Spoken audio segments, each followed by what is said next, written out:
Right on freaking time. It's Friday. Let's go. Good to see you, nerds. Get in here. Come on. I'm thirsty. I've been waiting. I need pregame. So I'm going to reach into this box. We're going to start with a sample right off the rip.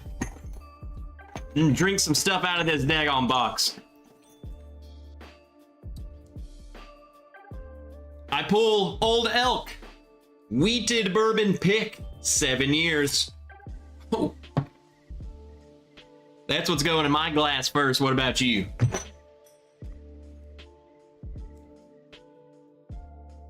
Good to see you guys on a Friday. We're here. We're back. We're feeling good. I'm extremely thirsty. What's in the glass? This. What the heck is up, everyone? How was your week? What are you starting the night with? Good to see you guys. Let's get into it. I believe this is the only Old Elk that I've ever tried except for the finished one that I have. So this is also brand freaking new to me. Old Elk. Wheated. Who's in here? Evan Shake was in here really earlier. He was in here so earlier. Lone Wanderer. What's up, Noah? Paul and Ann was here. And Wandering Mango. Sure they'll be back. Janelle, this is your box of samples. We have several stuff to actually drink tonight. There's no blind. I just have, I have everything. What we're drinking. We have new bottles. We have a new bottle. We have 2 new picks. We have 2. Those are 2 new bottles. We'll get to those. Like a review. We're getting crazy on a Friday. Mr. Jiggs, Truman, Christmas Valencia from Biloxi.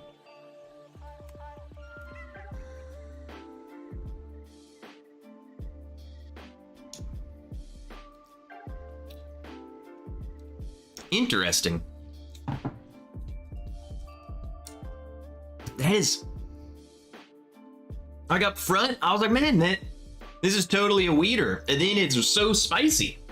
I think it's because it's 116.4 proof, and that was the first sip. We're starting off big, baby. James B. Jake McKee. Let's freaking go. Happy Friday, Wilmington Pimers. Early instead of the usual 1 hour late. Let's do it. Slapshot, what's up, nerd? Erica P is here. Peter B is here. Prentice Griffith. Let's freaking go. Have a Russell single barrel pick to bottle kill tonight, says Peter B. Oh, hey, those though, Russell's single barrel picks are, I would say probably, if I had to go to an island and you're like, dude, you bring 5 bottles, what are you bringing? That's one of them. Good day from down under. So one day we will meet Trev, so be ready and afraid. You've seen Naked and Afraid? This is get ready, Naked and Afraid. What's up, Chris? Rick is here. Doug from the Friday at Fred's crew. Shauna Marie D. Rangers take the lead 4-2. Like they played today, or that's the score 4-2. What's up, David 13.1? Aaron Pierce.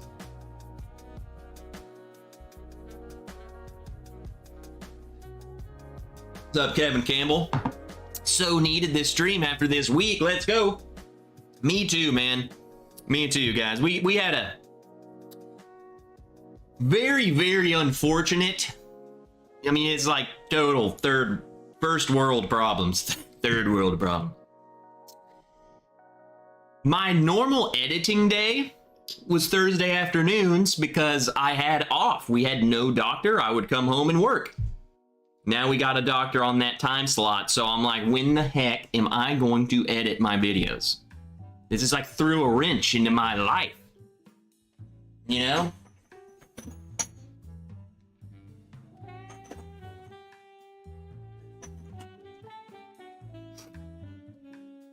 Just picked out the next pour, which is weirdly another weeded bourbon. Nulu Toasted Pick Weeded Bourbon. I just want to warm up on some of these samples before we get into this. Gotta get the palate right, because I'm gonna do a little review ski of a couple little bottles we got here. Friday at Fred's. Did I say hey to Kevin Campbell? So needed this stream. Yeah, I did. What's up, Peter White? Guy Davis, evening, Trevor, and everyone. I'm starting with Old Forester 100 proof, but being transparent, I had a glass of 1920 earlier. Guy is feeling good. Or he's gonna be. What's up, Dram It All? Bourbon Hunter. Let's get this weekend going. For real, man. The real freaking problem is it was great weather all week, and then this weekend it's like 86 again. The heck? I had stuff that I wanted to do.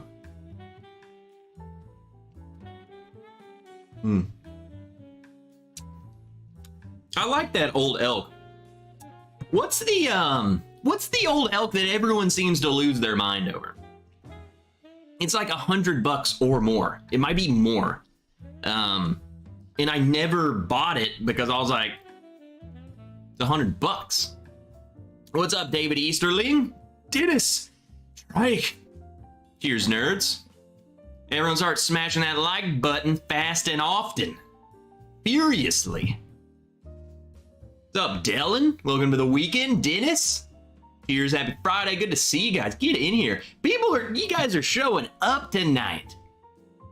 Outside the Star.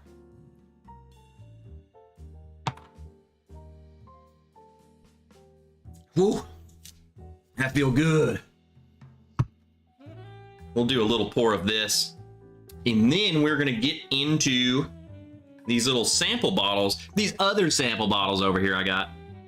Because I want to actually dive into these suckers. So they're freaking note cards and everything. Nulu Toasted. We'll do a little bit of that guy right there.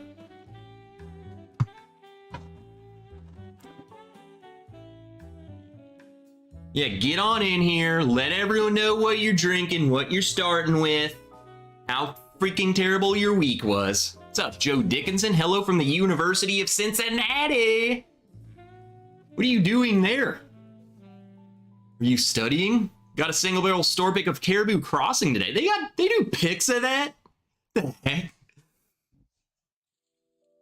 Cigar cut. Cigar Elks. No, it wasn't yellow. No, it might be cigar.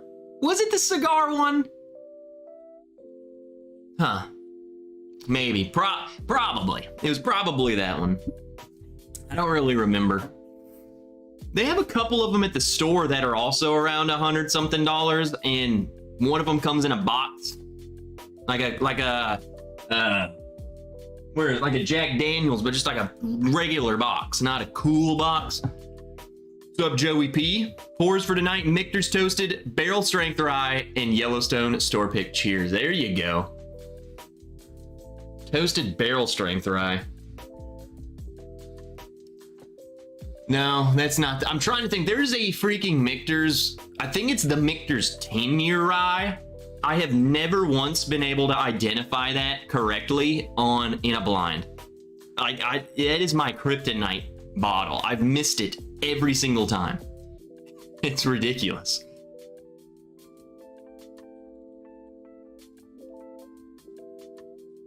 See, I should have had a second glass to compare those for no reason other than to compare them. They're both weeded. They smell drastically different. Like this one the Nulu actually smells like a weeded bourbon. That Old Elk to me is like Not a wheated bourbon. There we go. I feel like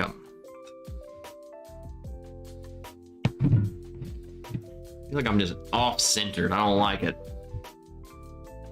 We brought home 3 bottles of Rare Breed Unchill Filtered. 2 bottles of that were cheaper than 1 bottle of Blanton's at duty free. See? And that Rare Breed non-chill filtered is so freaking good.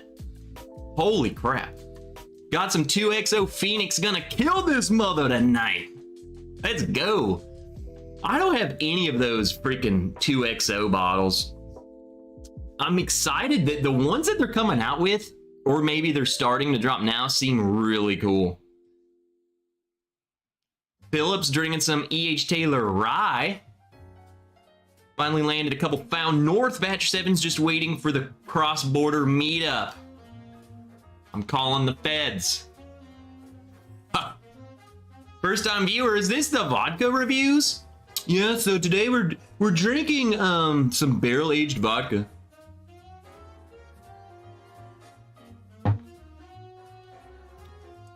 Whoa. I was gonna go on about vodka.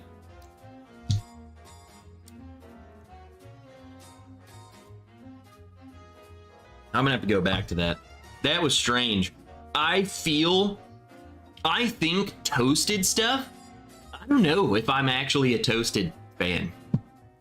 Like, I'm not gonna lie. Michter's toasted barrel stuff, do not like it. Like those the toasted, whatever the one they have out that's easier to try, hated it.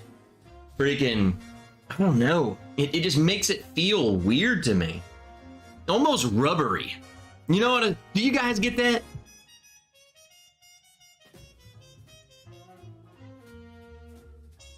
Come on. See, it smells good, but get rubber. Trev gets toasted on his own. Yes. What's up, Marco? I'm drinking ECBP C923, paid $100 for it. It's worth it. I will say, like, I feel spoiled that we can get Elijah Craig barrel proofs for $70. I hope that never happens here, that it goes up to 100, but let me put it this way, as to not jinx the bourbon. There are bottles that are $100 that are 100%, I would take Elijah Craig barrel proof at $100 over them any day. So there's that.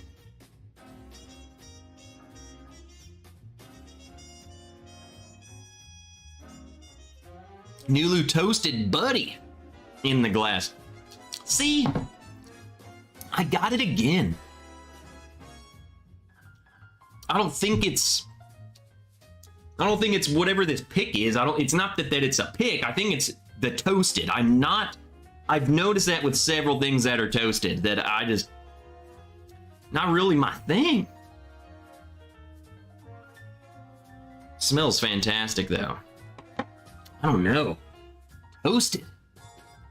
Like, what is going on to make it change like that? Michter's barrel proof toasted rye is good. Same here, Trev. I had Michter's toasted, didn't care for it. Isn't there a gin review channel? I do have several gins over here. We might, I guess next weekend is our Halloween thing. We're gonna drink some weird crap, if we can, or candy or something. I'll drink some gin. Gin and candy pairing.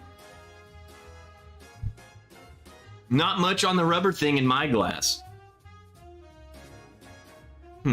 If you don't smash the button, Trev said he's canceling naked extra innings on Patreon. Hey, I will say for everyone who's here, I'm going to try and not do that. You know, I would rather do a normal weekend live stream, Patreon live stream, but last Friday we ended the stream that was already 3 hours, and then we went another hour and a half on Patreon, and it was awesome. We were slammered. Ooh, also, this just reminded me because I saw Noah posted Nerd Gear merchandise. If you guys wait, it might tell you, but if you go to my little spread shop thing that he just posted there, there's a 25% off code dropping. I don't know exactly what day it is. It might be like tomorrow. So would be cool. They sent me an email.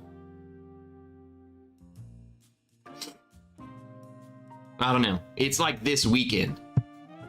So bookmark that. Go buy you some t-shirts and crap. I get like $3.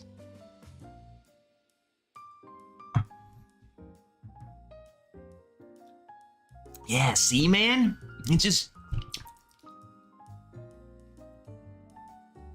It's not bad. I think it's just the flavor profile that I'm getting is something I don't like versus, oh, that's bad. Because I can see people liking that and I don't. It's like saying, oh man, well, I love Dr. Pepper, and someone's like, no, I'm Pepsi all the way. I just don't like Dr. Pepper. I think when things start getting toasted and it's not me, not good. Keith P, cheers from New Orleans. Let's go. Sausage Shane's here. Good to see you guys.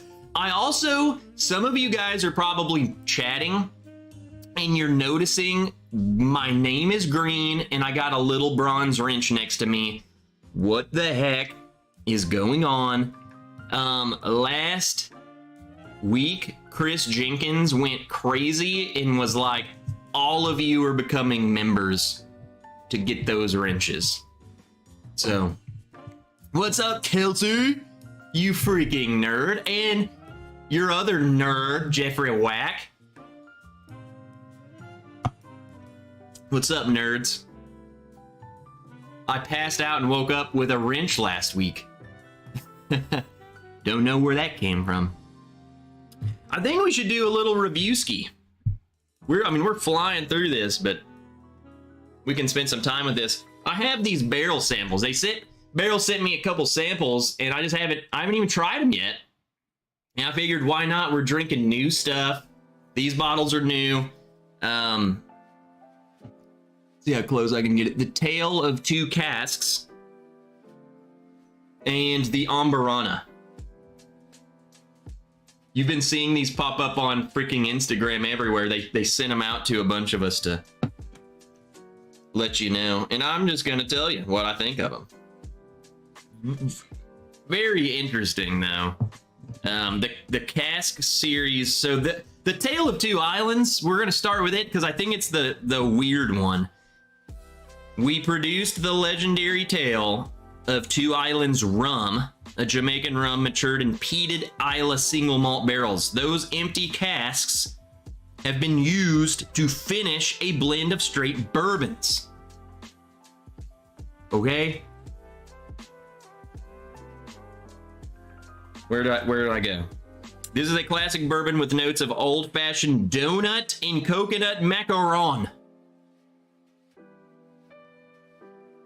Over time, that bourbon slowly leached the brooding peatiness left behind in the barrel staves by smoky Isla whiskey. A splash of water unlocks wild tropical volatiles that are calling card for Jamaica's ester-packed rums. So this was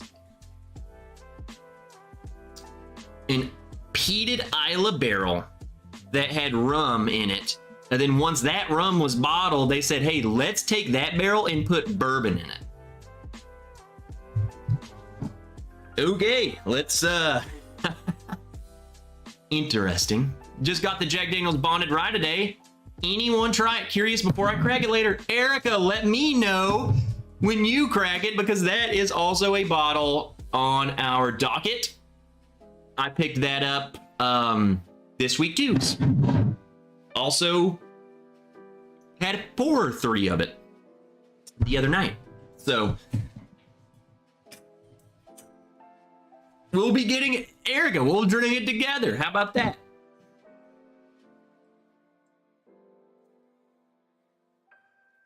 Dang, man.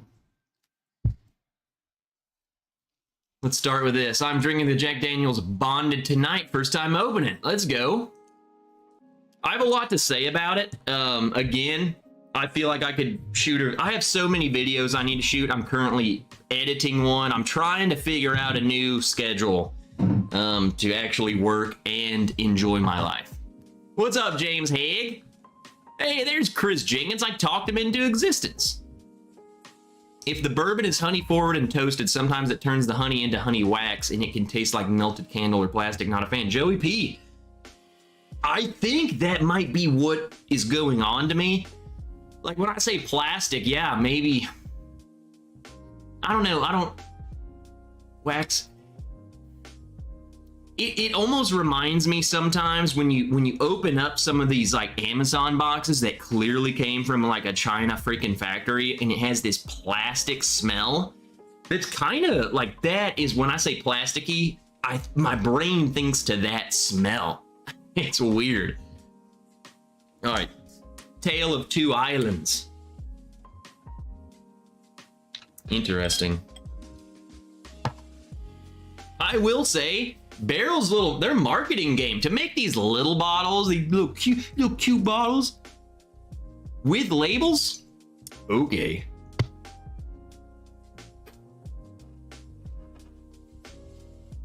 But they are, the one thing I love about Barrel is two things I love about Barrel. They taste good. The other one is they tell you everything. So they give you the mash bill and then they give you the blend components of this one. Really weird. Indiana bourbon whiskeys. So there's 3 different MGP bourbons in this, a 5, 6, and 9-year-old. And then they put a 5 and 6-year-old Maryland bourbon. Maryland! Everyone from Maryland, post it, do a thing right now. Leave it in the chat, say, I'm from Maryland. Who is from Maryland? What whiskey could they be using? Plastic Province, China. You been there, Wigmaster? What's up, Plico dude? Just good old me. I think I didn't say hey to Crispy Bacon earlier, but I think I saw him come in here too. Try not to miss people. Mike B. Mike B is from Maryland. What bourbon? I am from Mars. JG is drunk. The only thing I don't like is that their blends are so hot or hit and miss for $100. Okay, Kelsey. That's a great point. For instance, like personally, and this is, I think this also goes to show you how hit or miss it is. Everyone loves Dovetail, and I am not that crazy about Dovetail. So it's like when so many people love it, and then you like, okay, I'll buy it, it's $100, and then you're like, this is not for me, man. It's very rummy. Very rummy.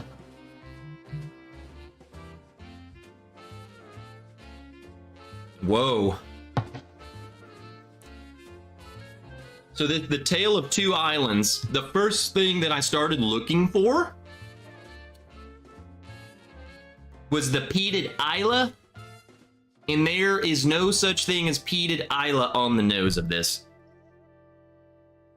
If anything, rum. Dark. I'm talking like candied rum. I've had like rum balls before. Is that a thing, or am I making that up? It was like a candy, like a bourbon ball, but it was a rum ball. That's what this smells like. Very desserty. It's like Maker's Mark level candy mixed with rum, like rum cake. You ever had rum cake? It smells fantastic. They call it donut and coconut and macaroni. I'm not getting coconut on the nose. I'm getting donut, like chocolate donut though. Interesting.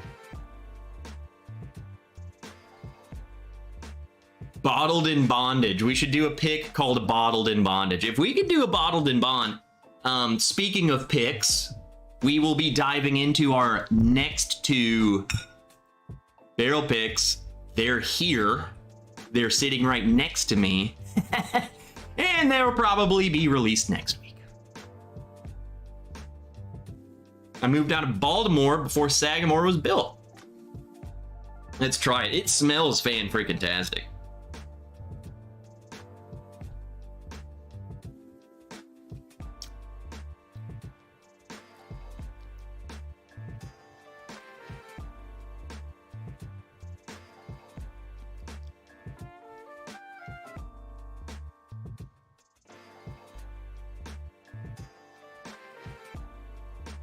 I didn't get hit with it. That first sip was strictly to identify peated Isla. We're safe. We are safe because I know some of you guys like that, and I don't. No, Mark Immenecker, we actually do have a rye. We got a rye on Friday. Don't worry.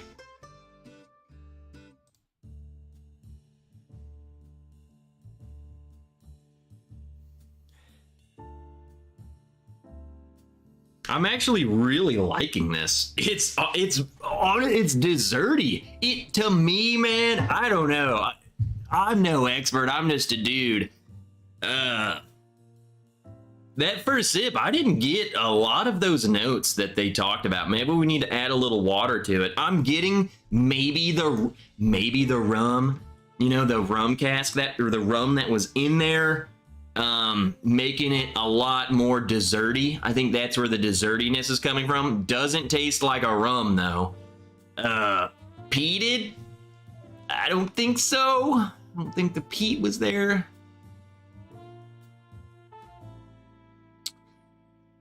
But I think it's because, I mean, let's face it, those peated, I'm no barrel expert either, but Isla, or just Scotch in general, that can already go into a used barrel, right?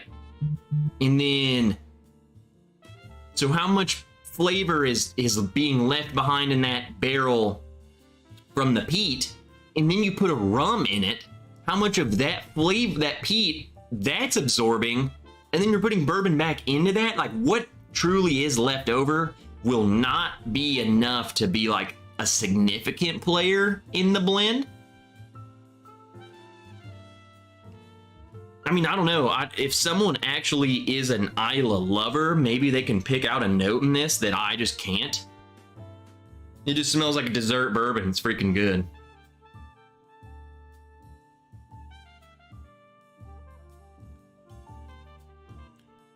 Kevin, I will agree with you about the seagrass and dovetail. I just so happen to like the seagrass so much more than the dovetail. Love seagrass. I could chug seagrass. Seagrass is on the weird side. Have to be in the mood for sure. Exactly. But when you're in the mood, man, it just hits that spot. I mean, and it just keeps hitting the spot. What's up, Eric Farrar? Sagamore was contracting the BJ stuff. But this one says Maryland bourbon whiskey. Like, does Sagamore make bourbon? Or are they all rye? Who else in Maryland?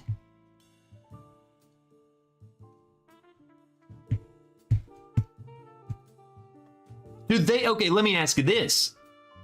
I mean, I get they have to. If they were doing Bourbon Junkie's got a bourbon. A 5 and 6 year old bourbon, though. I don't know. Isla smells like smoke, iodine, and barnyard, and you don't get any of that. I had the Tale of Two Islands rum, and it was only mildly peated. I would think that you'd get next to zero peat influence on that bourbon. And yes, that is exactly... There's none. I'm sorry. I don't like it. So I feel like I would pick up on like, uh-oh, what is that? What's that freaking smoke, man? I don't know. Like, your brain could almost convince you that it's there. Almost like a remnant fire. Like, it's like you walk into a place and you're like, someone burnt a fire here in the last couple of days. Stupid. No, I really don't get it. And if it is there, it isn't in a negative way.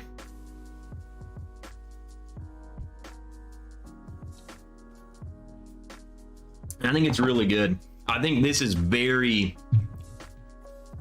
it's more chocolatey rum.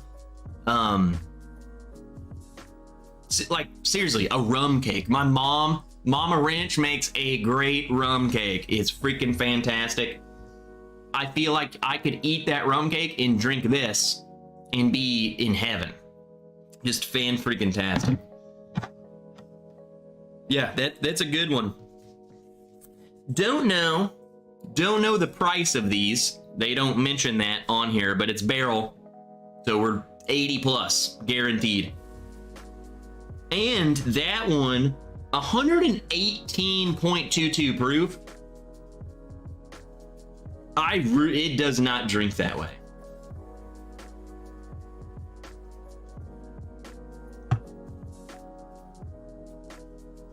$110 maximum. What's up, Beth Higgins? Just like you to have to wait to get your bourbon nose, you have to wait to get past the smoke. Trev, I tried the Doc Swinson's Gariana and was surprised I like it better than Bossa Nova. What's up, Henry Turner? I'm trying to think of what my order was, because I did the live stream where we tested all of their new releases. The Gariana Doc Swinson's. Like, it's weird how much that Gariana. Also, what's crazy is that what I predicted a couple years ago is 100%, like, it is coming to fruition this year so hard. I called it years ago that we're going to see more and more and more finished bourbon. And this year has just absolutely exploded. Everyone and their mom's coming out with Amberana. Everyone and their mom's coming out with freaking... I can't even name. They're coming out with stuff you never heard of. Port. Now I sound like everyone's heard of port. But more people are coming out with port. Cabernet. Bardstown Bourbon Company just did a freaking Carter Cellars collaboration. They have all the beer finish stuff. They got freaking finished everything. We're seeing a lot of it. Which is not a bad thing. I like finished bourbon. All right, the next one though. This is what... I'm very interested in this. Barrel Bourbon Amberana. And I say that because Amberana is, I feel like, one of those finishes I think you can royally F up very easily. I think stuff like wine, you know, if I finish it for 6 months versus 12 months, yes, it's clearly going to be more finished, but it's not going to be detrimental.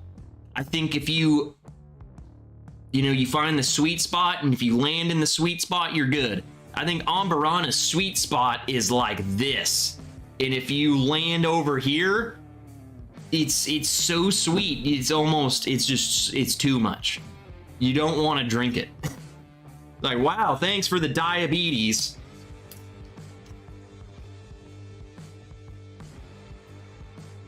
Very, very desserty.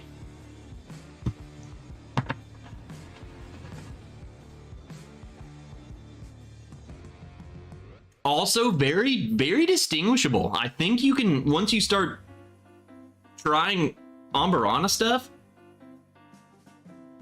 it's got this icing, cinnamon ice, like a cinnamon roll icing, just melted glaze. Very prominent.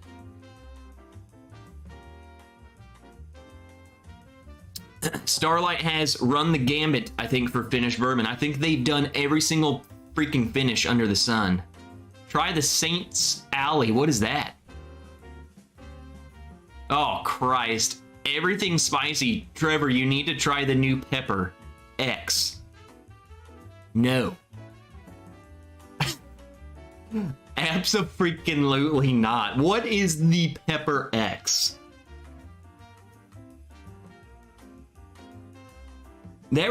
Is it like Jason X?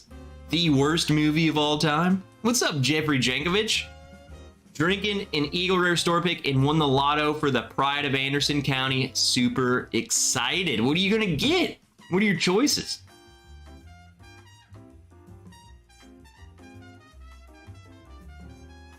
Wigmaster says, finished stuff is whatever for me. It's fine, but don't need it. I think good finished stuff is stand out to me, and I think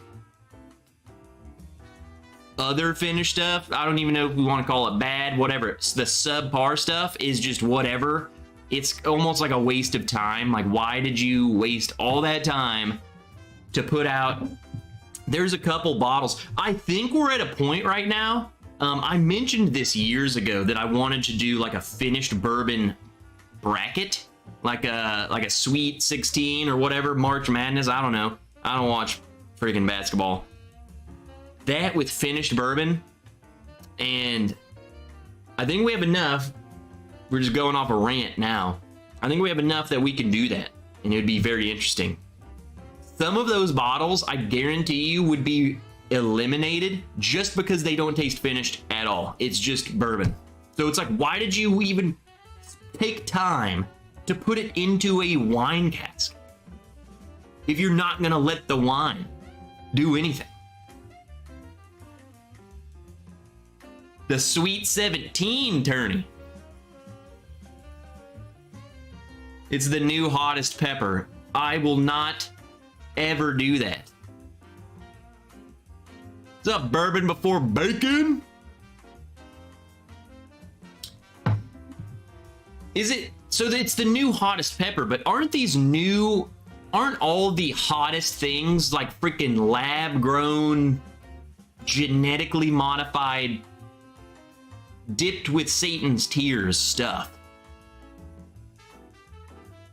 Saints Alley, the Nobleman Rye is high on my want list. I need to look. I don't even know what Saints Alley is. All right, let's try this Amberana. It smells great. It smells like cinnamon roll ice. It smells like Christmas morning. Mama Wrench in there making cinnamon rolls.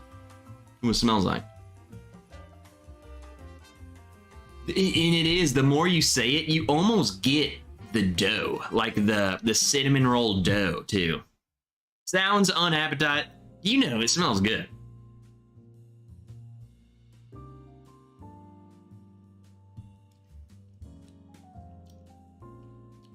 Spicy. That hits you real fast, like the very front of your palate is Amberana. Man, I don't know. I don't know. We're gonna have to do a battle. We're gonna have to do a battle between the barrel Amberana and the Doc Swenson's Amberana. I'm a Doc Swenson's fanboy. I'm a barrel fanboy. Oh, shoot.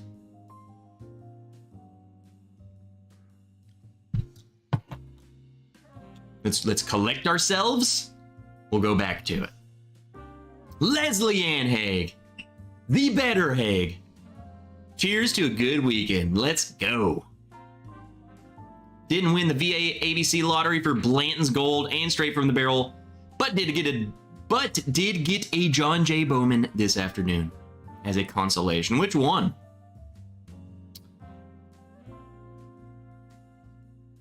RD1 is good Amberana finishing. I've heard great things about the RD1s. I haven't tried any of them, but super stoked. I've heard great things about that RD1 Amberana, and two, just whatever RD1 is. I feel like they just showed up out of nowhere. Do you consider 46 with the staves finished? I think anything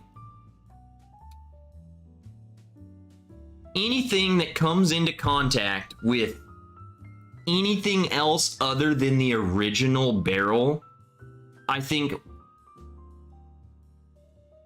according to my mental definition, would be finished.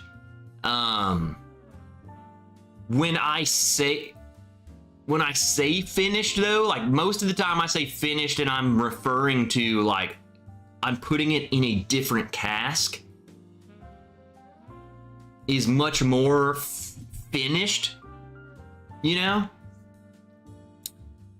Because I mean, double oak stuff, technically finished. It's not the original cask. We finished it in this other cask. Yeah, I mean, what else would we call it? We gotta have a term. You dip the staves down in there. What are we doing to it? I think you finish in the liquid. Jason X was so bad I had to watch it twice to see if Madonna was in it. That movie is so freaking bad. That's a movie you get drunk to over Halloween. Terrible. I have a Starlight Amberana rye, like eating a cinnamon apple pie. I bet the rye and Amberana goes good together. Getting lag. Video is better now.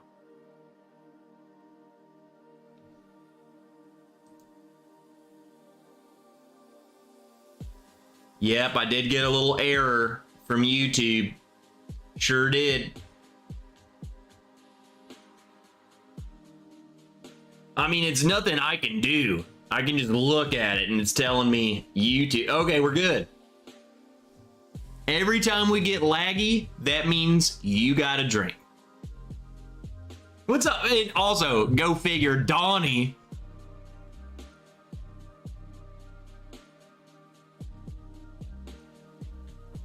We're good now. That's what's weird too, is like, Dylan, you're drunk. That's why I'm still blurry. What's up, BW?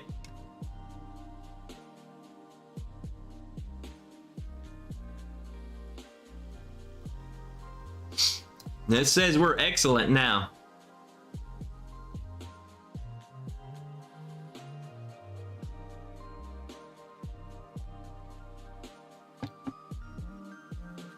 I think we're set. I think we're good. I think we're set.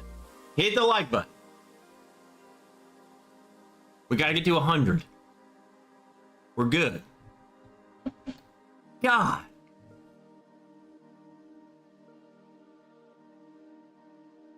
Yeah, if you still have issues, if everyone's saying, yeah, it's good, and you're having issues, 1, refresh, 2, refill. Refresh, refill. That's gonna be a new t-shirt, because my internet connection sucks butt. Just poured the last of my rare breed gobble gobble.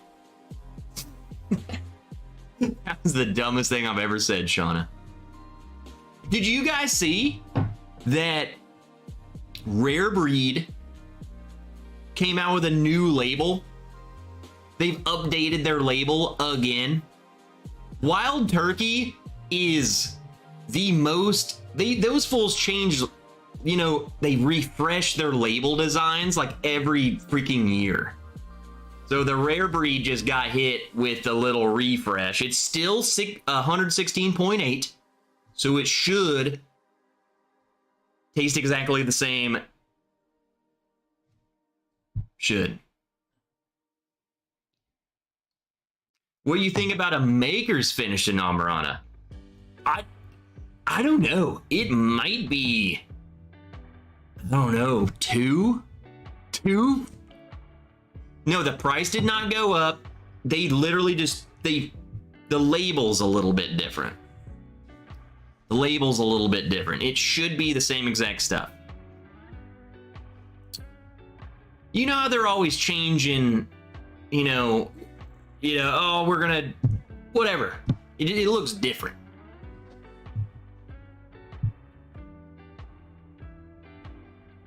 Spruced it up a little bit. I think they do that to make people think that it's new, and it's not. It's the same crap. Kind of like the Old Forester went from that label and it just changed labels. Same bottle, same everything. But you could argue that when they do that, things are different. But I don't know. I don't know. Bourbon Kitty 1971 just subscribed. Martin, what's up? I'll buy more rare breed tomorrow when I hit the duty-free shop along the border with Mexico. Only 32 per bottle. That is ridiculously good. Also, Martin, I would highly encourage you that if they have rare breed, uncut, unfiltered, that comes in the box, to buy that. Just buy all of those. Unless that's the one you're talking about, then buy like 5 of them and I will buy one.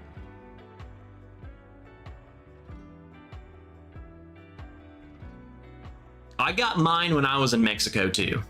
At the, in the Cancun duty free, they had like freaking 10,000 bottles of it. It was unreal. Four Roses changed their labels too. Yes, they updated their labels. Honestly, they look great. I like that. I like it. I like when you change something, especially if it's the same label for 10 years. Like, you got to refresh the label a little bit. That's why I love, come on, guys. You guys know me. Patreon plug.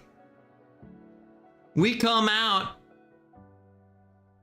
with new labels, new glasses, all the freaking time.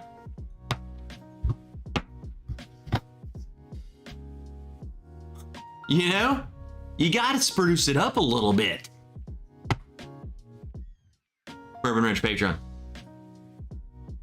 Lagging? Why are we lagging?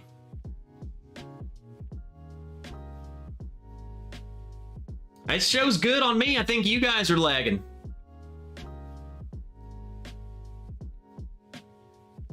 What's up, Marty? Whiskey Nose. Rebecca Creek Double Oak Spanish Oak cast strength is really good and a decent price. What is Spanish Oak? Like, what goes into that? Okay, let me give my thoughts on the barrel bourbon Amberana. Because now that I'm going back to it more and more, I think they did it good. I think if you are an Amberana finished fan, I think this is a safer bet.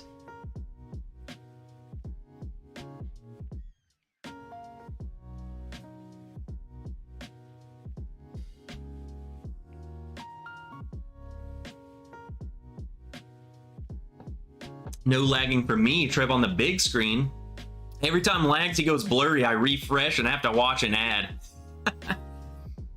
Dylan, that ad gives me 2 cents. I have been a turkey fan for decades, and it makes me mad they sell it duty free. It makes me mad that it's non-chill filtered is in the duty free. Why? Donnie, I don't know what to tell you, man. It's not me. Excellent connection. I don't know what to tell you.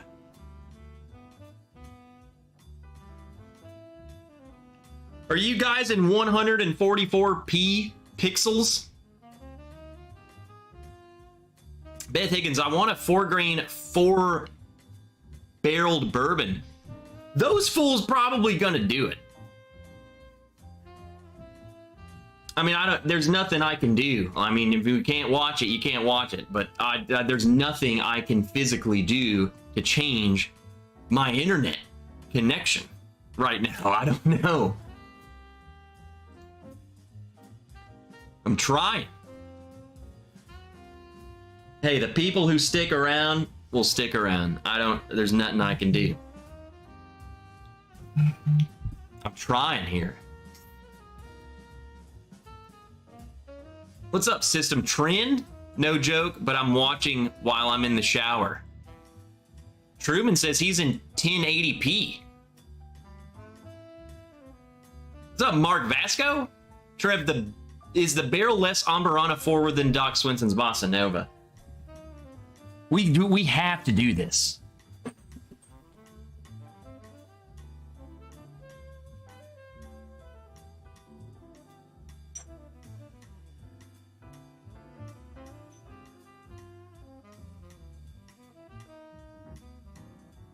Well, I think we already did that because that bottle's gone. We finished it. Nope. There it is. I'm an idiot.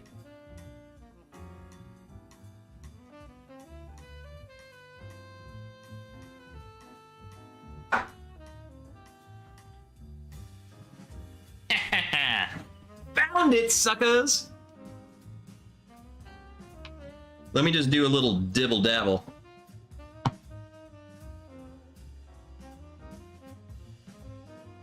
Very similar on the nose, like different yet similar on the nose. Yep, I checked. I'm at 140p. What's up, Roy? Good to see you. Jonathan Eddie. God, I don't know, Jonathan. Grabbed an EC C923 today. Very excited. Cracked that son of a gun. And Mike freaking Franklin's here. Joe the Sample Guy. Mark Vasco. David Smith. What's up? Impromptu comparisons. All right, that's what we do over here. Especially when if my internet's sucking, we just whatever. We're gonna do whatever we want.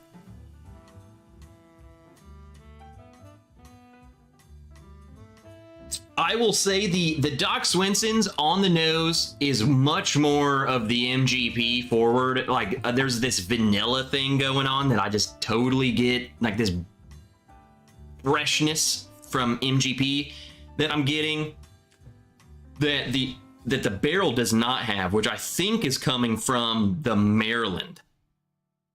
Wait, no. Well, there's no Maryland in this one. We didn't even talk about the breakdown. The barrel has 5, 6, 7, and 10-year-old Indiana bourbon, but it also has a 5-year-old Kentucky bourbon blended into it. They don't tell you how much is in the blend, they just tell you that. So Kentucky and Indiana, whereas the Doc Swenson's is all Indiana.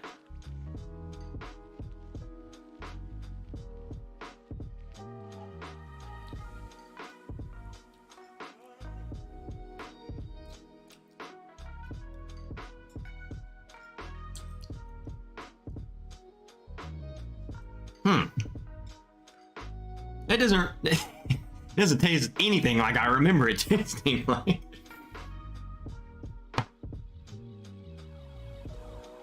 We gotta go back. We gotta answer the question.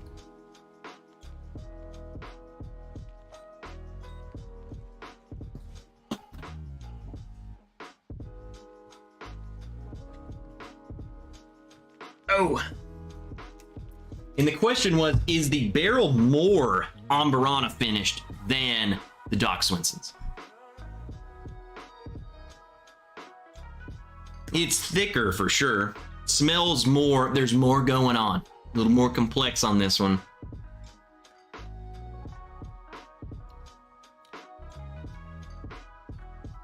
I like it better. I love Doc Swenson's. Docs, I hope Doc Swenson's not watching. I love you. I think I think this one I like better. So, it's more, it's less, it's very sweet. It's still sweet. It's freaking Ambera. It's gonna be sweet, but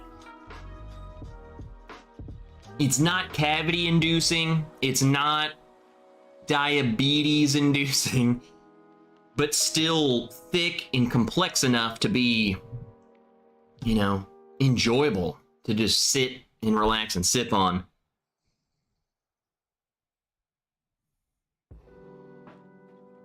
I don't know, just especially side by siding them. Yeah, I think I like this one better. I should crack my RD1 tonight, maybe. Going to get my Bossa Nova before Dukes of Hazmat. What? You meant like you're gonna go get it right now, or you're waiting for them? Just good old me just open a Camp Nelson Russell's. Oh shoot, game over.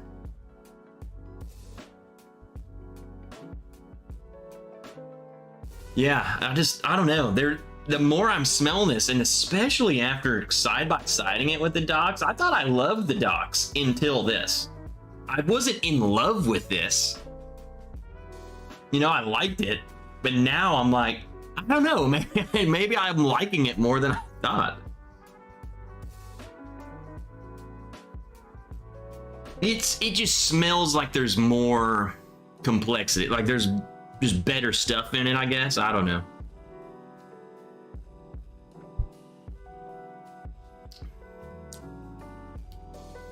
Yeah, I like it. It's pretty good. Induce me. Okay. Okay. Come here, Wigmaster. That's a thing too. Just good old me reminded me.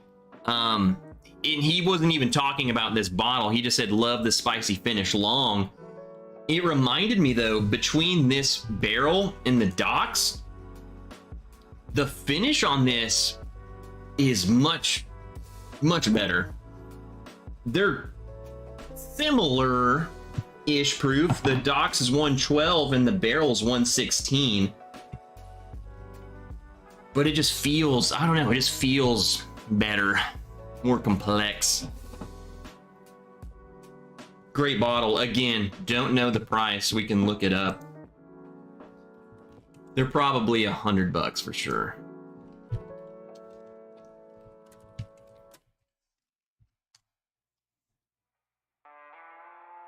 Between 85 bucks. That one's $75 from Drizzly. So yeah.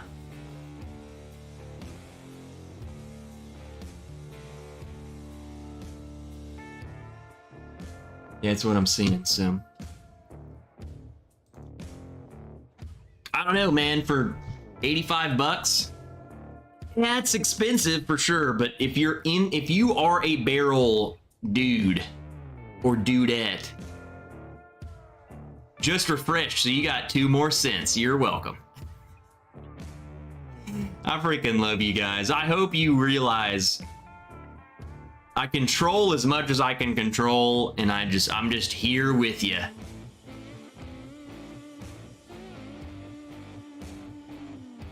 I'm just with you. Yeah, so there's barrel bourbons compared. If you had to ask me which one I liked better between the Ambera and the 2 islands,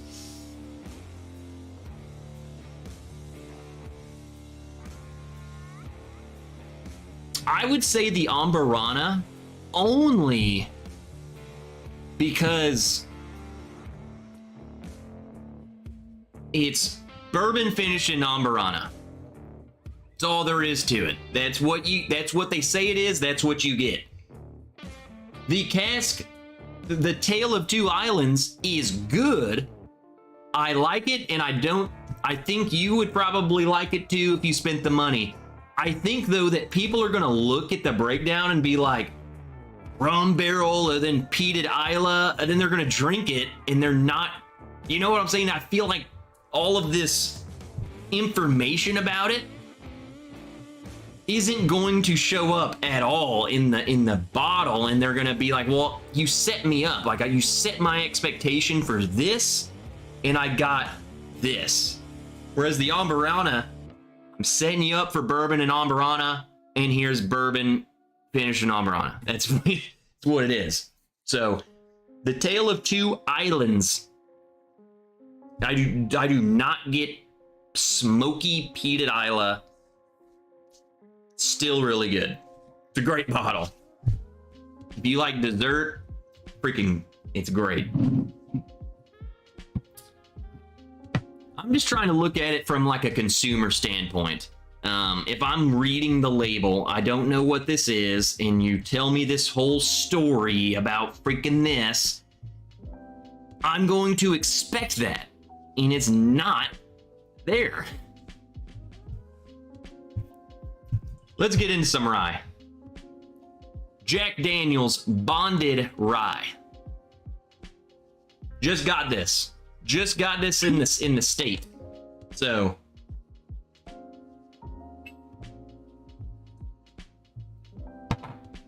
I have some things to say about this. Good things. That's on the docket. It's Friday. Passed on that barrel Amberana last week in Florida for $79.99. So see, that's not a bad price. But then again, it's all subjective. Like, is $80 a lot of money to spend for Philip Travis? I don't know. It's so hard for me to tell you something is worth $9 or $80. That's because that's not my money. That I didn't work for that $80 that Travis is spending. So I don't know. Depends on you. I'm just trying to give you what I think of it.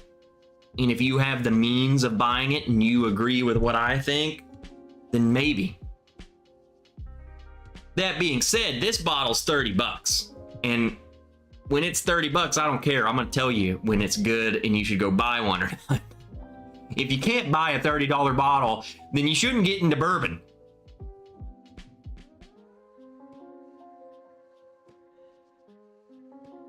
Chocolate covered banana. The closest thing that I can think of with this bottle, which is great for me, Old Forester 100 proof rye. That Old Forester rye has all but disappeared around me. I have not seen one in years. I haven't seen one. It's just gone from our market. So when I tried this and was like, wow, that reminds me of that, I was pretty stoked. Barely legal rye. This is bourbon people rye. This isn't rye. If you like, oh, I love rye, this ain't that. This is bourbon people. It smells like a spicy Jack Daniels. You know? I'm not getting rye notes like green. I'm not getting freaking effervescent fields of wheat and rye. I'm getting spice. I'm getting just this elevated spicy on top of bourbon notes. So it could just be a spicy bourbon.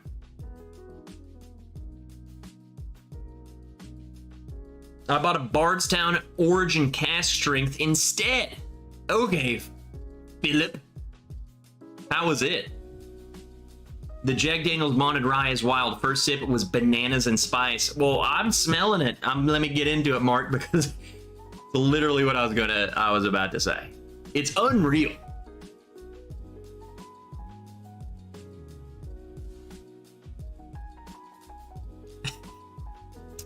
Very, very banana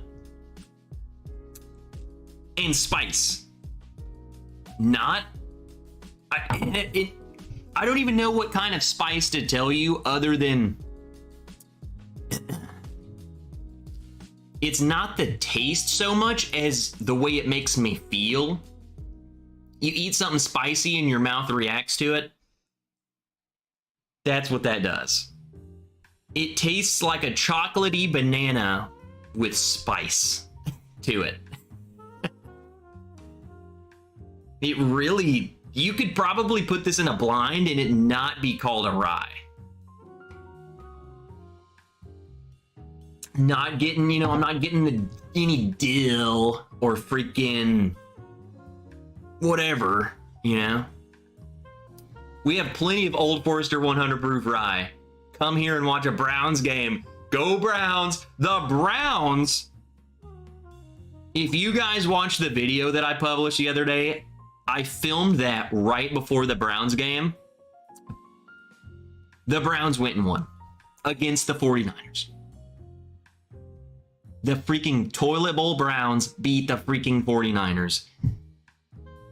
San Francisco, sug it. Kevin Campbell, I'm calling you, sug it. Who else? What's up, Daniel Sutherland? Good to see you. What are you up to, Daniel? What are you pouring? He says, the Old Forester 100 is everywhere around me in North Carolina on sale for $26. Got one for 2 days ago. Like I said, we used to get it here. Just walked in the store. There it is. Got it. Bam. Love it. Love Old Forester 100 proof. And then one day it was gone. And I'm like, oh, okay, whatever. I'll just wait a couple weeks. And I have not seen one since. And this was freaking years ago. Years ago. So I don't know. I don't know why it's gone. What's up, Mr. Mom 310? I like Bullet Rye, looking for Sagamore and Wild Turkey 101 Rye. I would highly, like, if you are asking me, you're not. If you find the Sagamore, 100%. I love Wild Turkey. Sagamore Rye is just some of the best rye you could possibly get. I think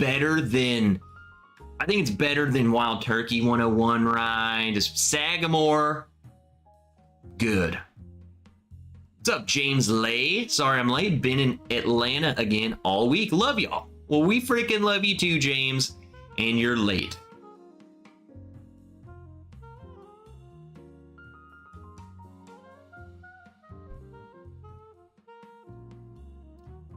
Yeah, this is just spicy. You know what this is? This is just Trev not screwing with you. If you just take the regular Jack Daniel's Bonded and made it spicy, it's all it is. There's no... it's hard pressed for me to call this rye at all, but it's spicy. It tastes like spicy bourbon. What bourbon should taste like. What Jack Daniel's Bonded should taste like. You know, this is better. I'm just saying. This is so much better than freaking the black one. The red one, so the triple mash one, and then this one. The regular Bonded. Whatever.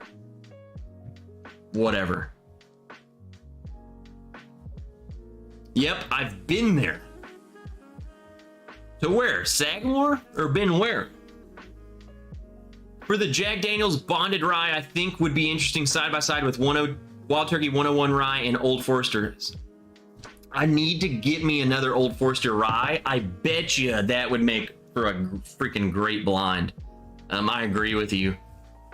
I think the Old Forester 100, from memory, again, it's been years, but from memory, I think it would compete with this. Like, similarities. I don't know, though. I don't know. Triple mash is my jam. I love the triple mash. Again, I think that's a little more spicy. I think the regular Black Label Bonded is just, it's kind of flat. It lacks the spice. What's up, Win? Good to see ya.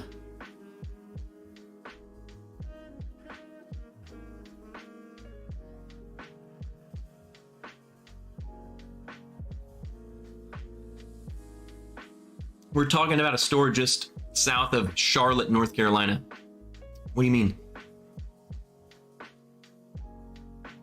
That's a great store in Indian Land, South Carolina. So I'm guessing wherever the heck you bought whatever you're talking about. Obviously, I'm in Wilmington. Wilmington Piper, I know that that's not your name, but to me, you're still Wilmington. Have any of you nerds heard any more about the Old Forester 1924? Says Andrew. I have not. I made that video talking about it, and I haven't heard a goddamn thing. So I don't know. I have no freaking clue. It was in the video, and that was it. Haven't seen anyone get one. But again, you gotta think, these people can submit these TTV photos. If they get approved, it's not like you have to, oh, well, you have to release the bottle. You can release that bottle 5 years from now if for all it mattered, I think. I don't know if there's rules as to when. Like, hey, if we approve your label, do you have a time frame? I don't know. Just picked up Redwood Empire Lost Monarch. There you go, Mr. Mom. That bottle's... I freaking love that bottle. Okay, so the 1924 is a 100-year release, so it won't be out until next year. That makes total sense. The one thing I know about it is that I probably won't get one. What's up, Brian Toner? Good to see you. Liking the Larceny C923. I freaking love that bottle. And Todd Trent. I'm just glad Jack Daniels is doing some different things. What's up, Trev? My main dude, Todd Trent. I do too. I like that Jack Daniels is putting out more. I think for the longest time they weren't a bourbon-centric company, you know? They put the other stuff out, but they kind of hid behind the Jack Daniels number 7, and I think they're like, oh wait, bourbon people like bourbon more than kids like taking shots at a tailgate. So they started coming out with freaking all this crap. And it's working. It's great. I think it's time to move on to 2 brand new bottles coming out to the market that I just so happen to have both of them. And you guys would be able to get them too, if you were a nerd.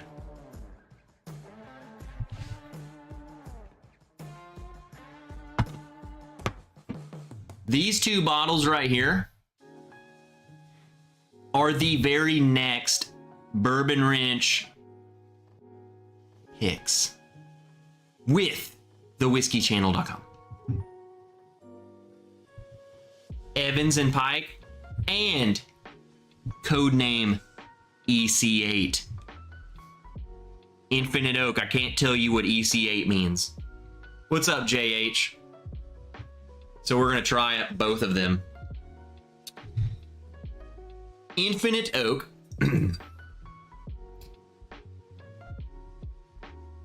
AKA, you probably have never heard of this ever. I definitely haven't either.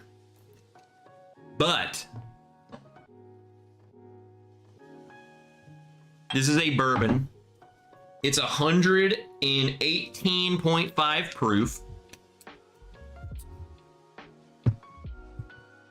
Codenamed EC8. And we will be releasing this to our Patreons for probably 35 to 40 bucks.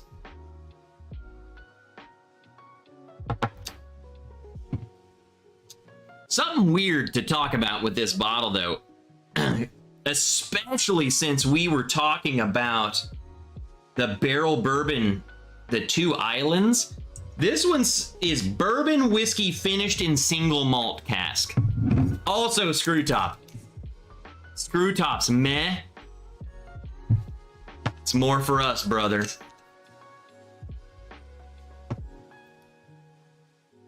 We may be lagging. We may be lagging. Refresh your screen. Everyone stay calm. We will be back to normal. Go get you a refill. You don't have to panic.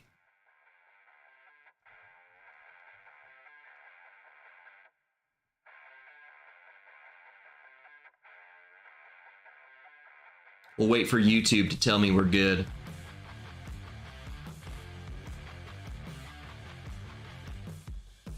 I'm gonna keep smelling this because it smells freaking amazing.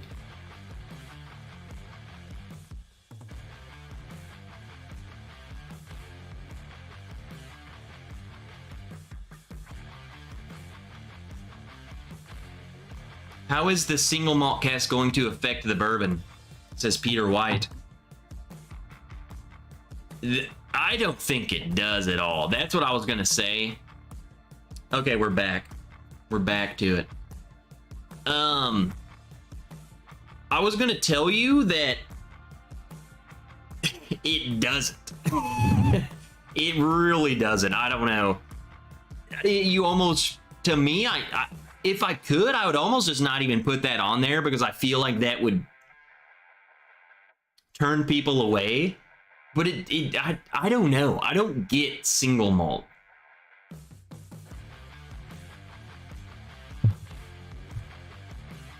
If it does anything, the color. I mean, the color's light on that. At least in the glass. Okay, it ain't gonna focus.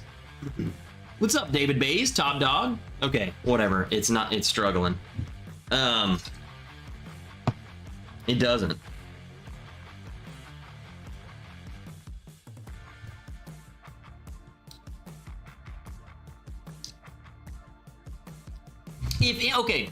If anything, and this is just a mental thing, maybe a little malt, a little extra malt on that, but no. I'm not getting, I don't drink that and be like, oh, I'm tasting single malt. Maybe I'm wrong, maybe you can pick up on it. I don't, and I feel like I would. I think, though, this is ridiculous because it's like the price that we will have these at is kind of criminal. I'm sorry.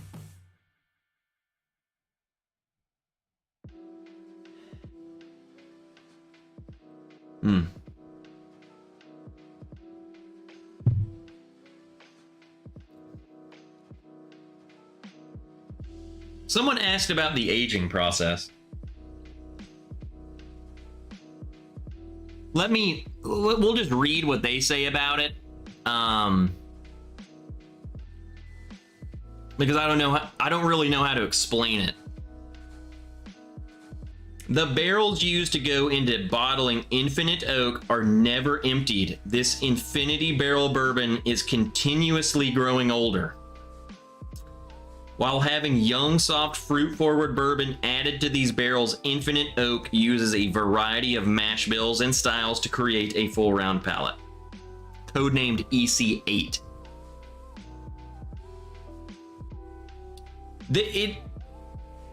Who blends these? They don't distill them, they're blending them.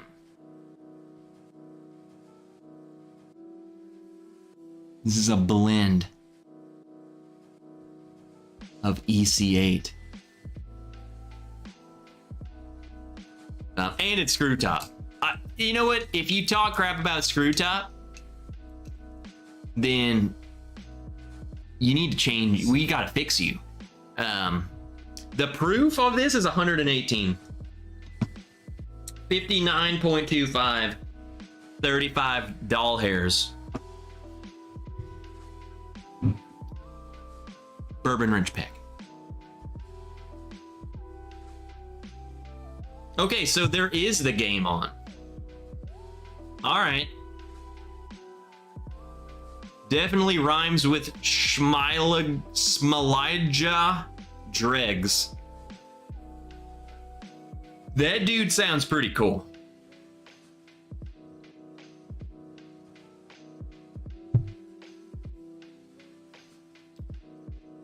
Here's my thing.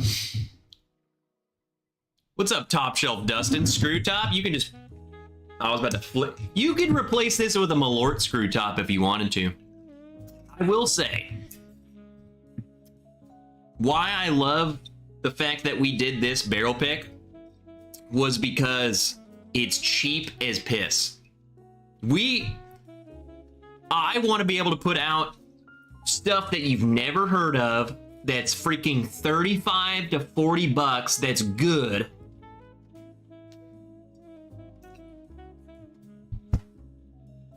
Without saying what I gotta say. You know what I'm saying? So that will be one of the bottles we release next week. 35 bucks. It's one of those things, like, I think you will really like it. I don't think anyone would hate it. And it's 35 bucks. And it's barrel proof. Fly Fisher, this is coming from Farm and Spirit. So look up Farm and Spirit, you'll see those guys. You've never heard of them. I've never heard of them. And then I tasted their stuff and I'm like, what the heck? The other bottle is also from Farm and Spirit. Evans and Pike.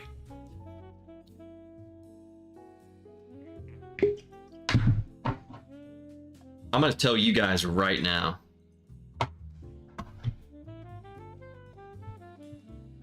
We tried this last week, but it was the prior batch. It was not our picks batch. The one we tried. So if any of you guys were coherent enough and not drunk enough to, if you've forgotten when we tried this last weekend, that was the 2021. This is ours, the 2023. So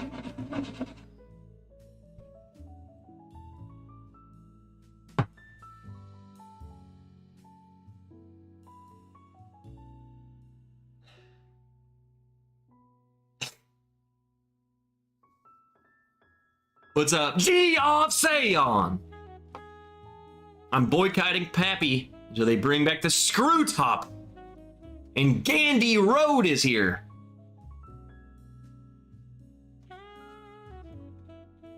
Bourbon Baller Lee has blessed us himself and Duke McHale.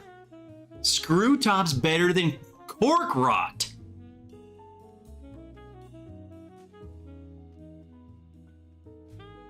Holy mother friggin' crap is this stuff.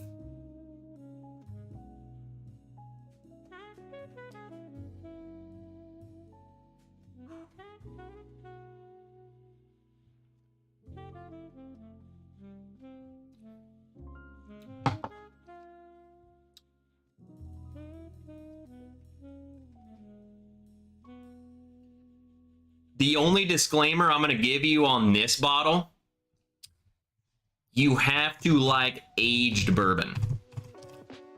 If you do not like aged bourbon, I don't think you're going to appreciate this. Fly Fisher, we're looking probably next week, end of next week, around probably around Thanksgiving.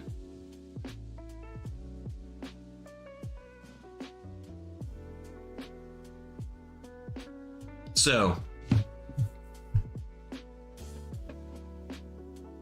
yes, you can get the current bottles we have right there, the Nerds and Turds picks. We're definitely dropping these to Patreon first. Our goal is to sell them out for 35 bucks. I don't think that should not last. There's only 60 bottles of this.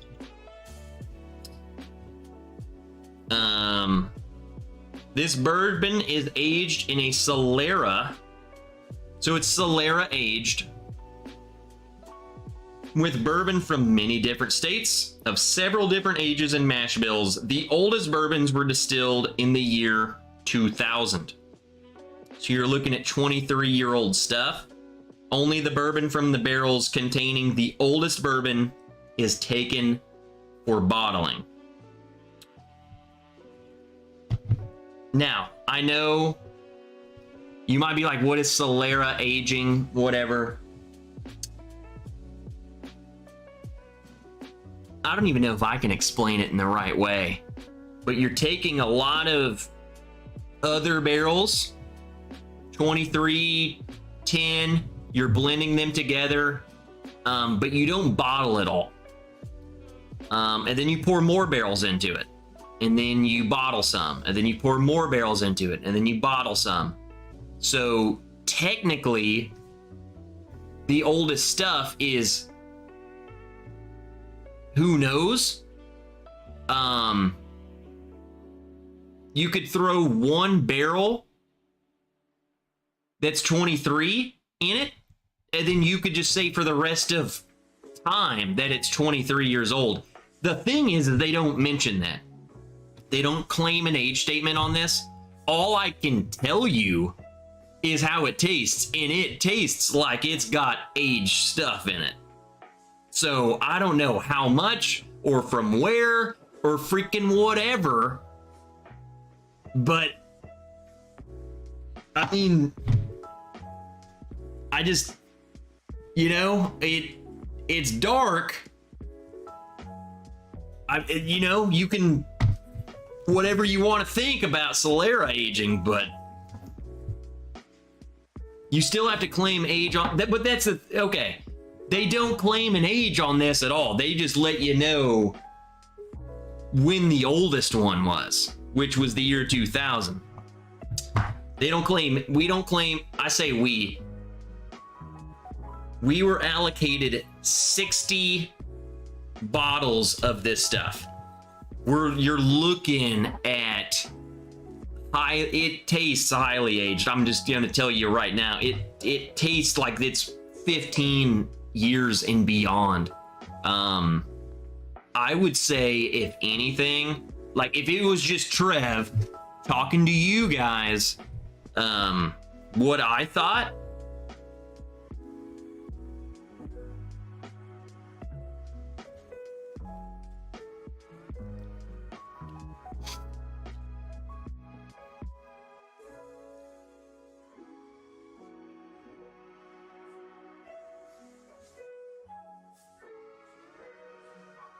I would say that's probably pushing 17 to 18 years in terms of the way it tastes.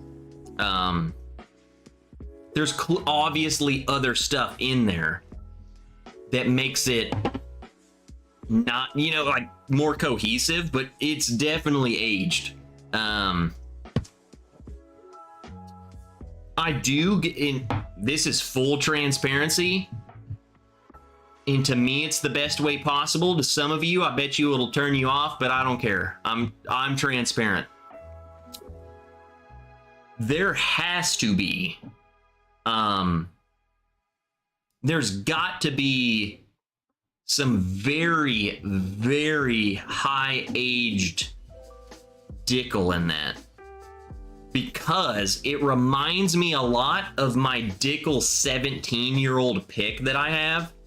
And I love that bottle. It reminds me of that evolved. And it's incredible. It's 62. My Dickel, my tiny little Dickel over there is 104. It's like you don't get 18-year-old bourbon at 62% alcohol, and that's what it tastes like. It's crazy. So I will say, compared to last week's that we tried, I think the 2021 is what we tried last week. Much more Dickel forward. I think this one is a lot more chocolate. I mean, it's just getting dark, dark, dark, dark fruit. Dark chocolate. So you better like dark chocolate. Graham cracker. So I'm thinking you're making me a dark chocolate s'mores at this point. The price point on this one, so drastically different price points. Gonna be straight up with you. we're looking at like 35 bucks, which is a freaking steal. I didn't want to tell them to raise the price because I wanted to put it out to you guys for cheap. But it should probably not be that. This one, I think... I don't know if he's told us. It's over $100. That's all you need to know. You're paying for 15-year plus bourbon at cask strength. It's over $100. I don't remember the exact price. So that's going to cut a lot of you out of it. I know you don't pay for that. So I get it. If you're in that market though, totally freaking worth it.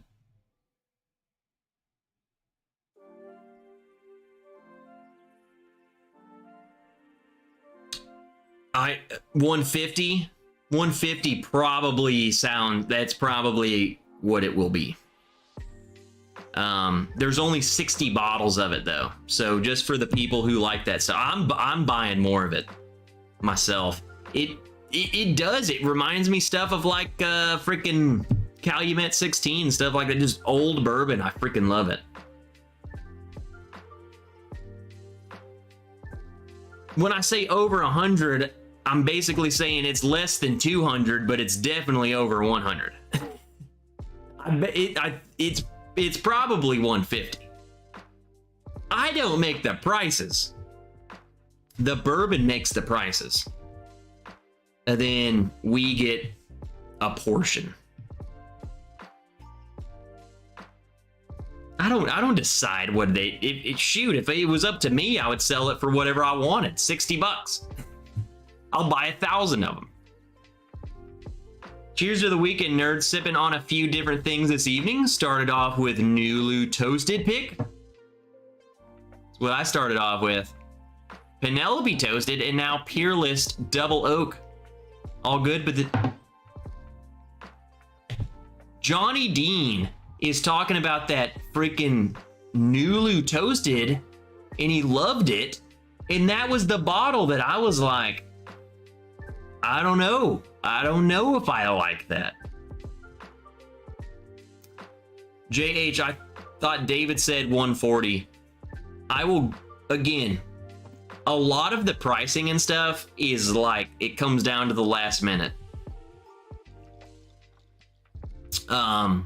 Nothing's really set in stone, but 140 is a good ballpark.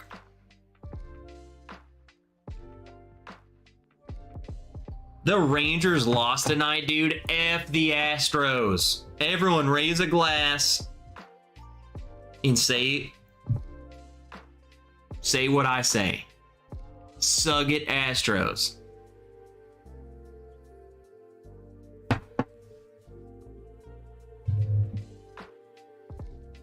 Gandy Road. Halloween. Okay, check. Halloween, Friday the 13th, or Nightmare on Elm Street, favorite.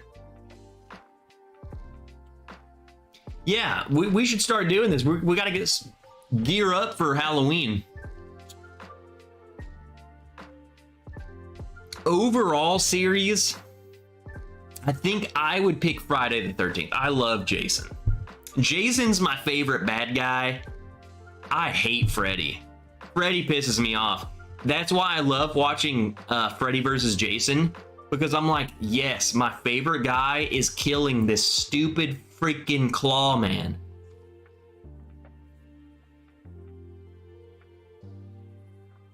I have no skin in that game, so sug it, Astros. There we go, baby. Conjuring series is also an option. Nope, those were the options. Yeah, we have to hit 100 likes. If we get 100 likes, we're busting out the malort. So, again, these are our next Bourbon Wrench picks coming out. There's like a lot of these, and there's not a lot of these. There you go.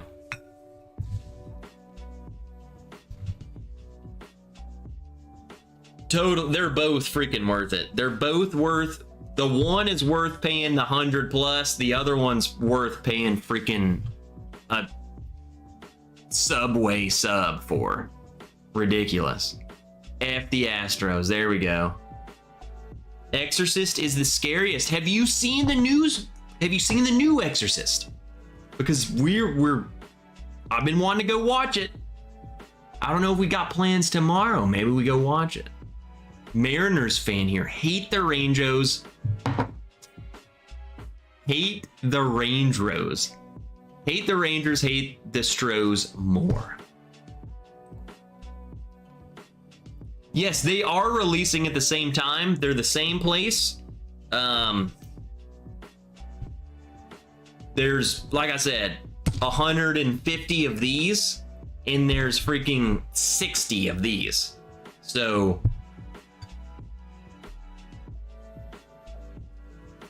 they'll be releasing at the same time. The Omen was a creepy series of movies in its time. The remake of The Omen was freaking creepy. Michael Myers. I love the Halloween movies. I think the Halloween movies now, like the recent ones, freaking suck, but I just think they try so hard and they fail.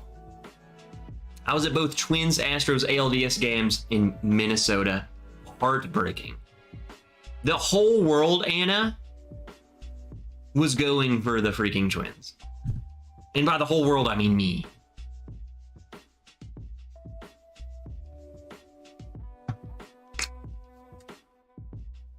I think what we need to do is Janelle said that there was a Solera aged sample in here that was crazy. So I think we need to find it.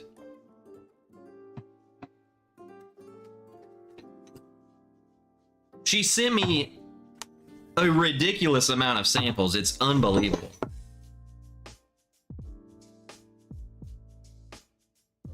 Straight bourbon. Oh, that's High West. Finished in oak chips. Do you know, Janelle, do you know which one? None of these say that, but which one is it? Maybe she said. We about to find this sample out of this box here.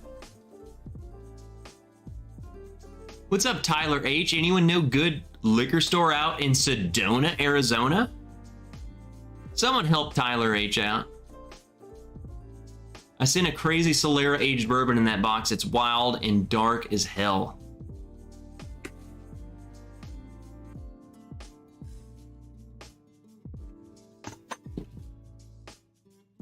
Probably that one.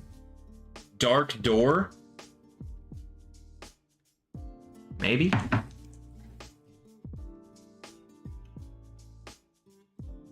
The oak chip one. So that is. I picked out the darkest looking one.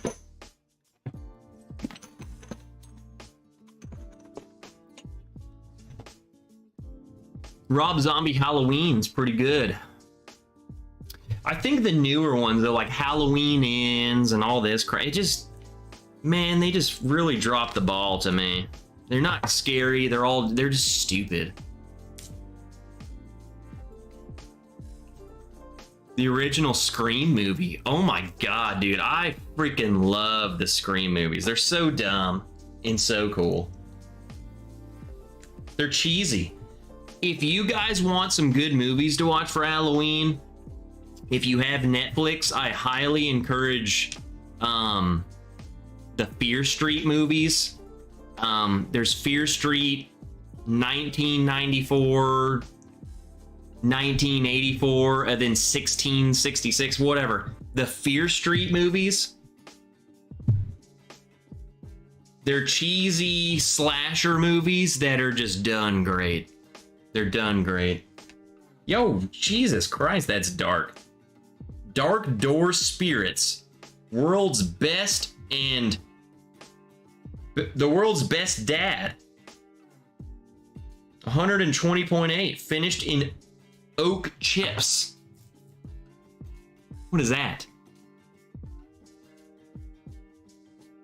It smells dark.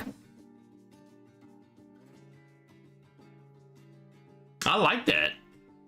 At 35 doll hairs each for that first bottle, I might need to buy a case and have Trev play Secret Santa and insert them into random Patreon Christmas packages at the end of the year. I might do that myself too, dude. It's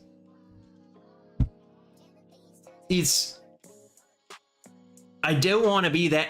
You guys know I have a problem trying to sell our stuff. I don't want to sell you anything. I want just to tell you what I think of it, and if you want to buy it, you buy it.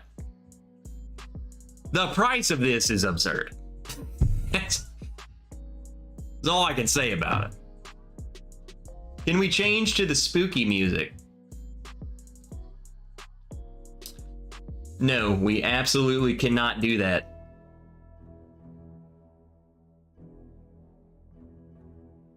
Or can we?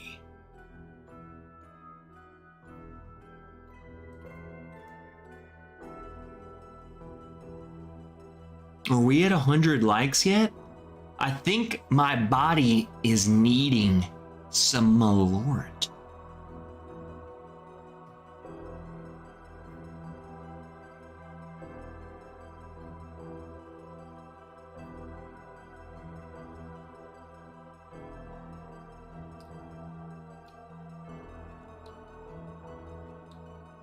Woo!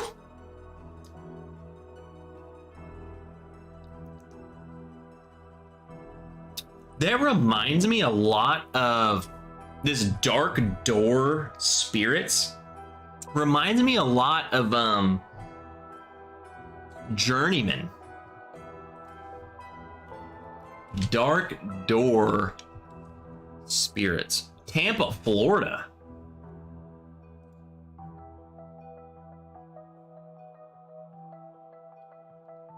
I've never seen that in my life.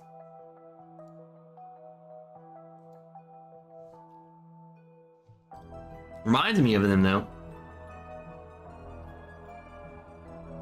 All right, we still got 20 minutes. Everyone, go refill your glass.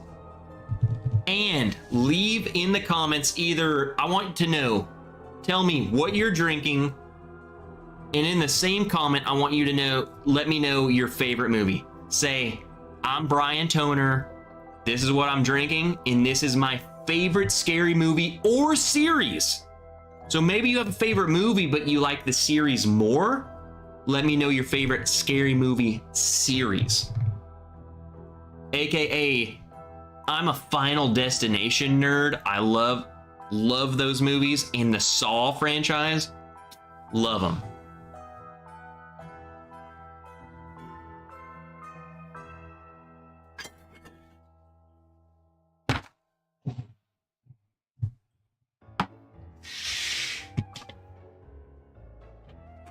I just gotta go piss.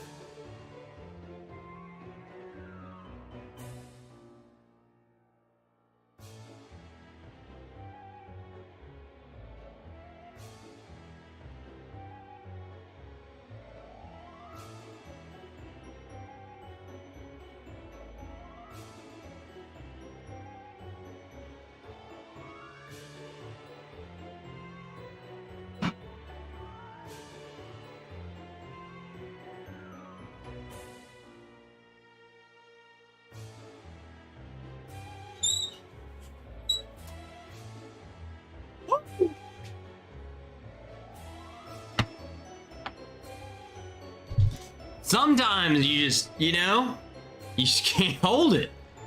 Knob Creek Single Barrel Reserve 120. Barrel Bourbon Store Pick Scary Movie Series. You like this, like the Scary Movie. Those movies are so freaking dumb. I love them. Johnny Dean just went back and noticed you had the Nulu toasted wheated bourbon. Mine was not the wheated, so I can't speak to that. Trev, your shirt says malort. You're absolutely correct.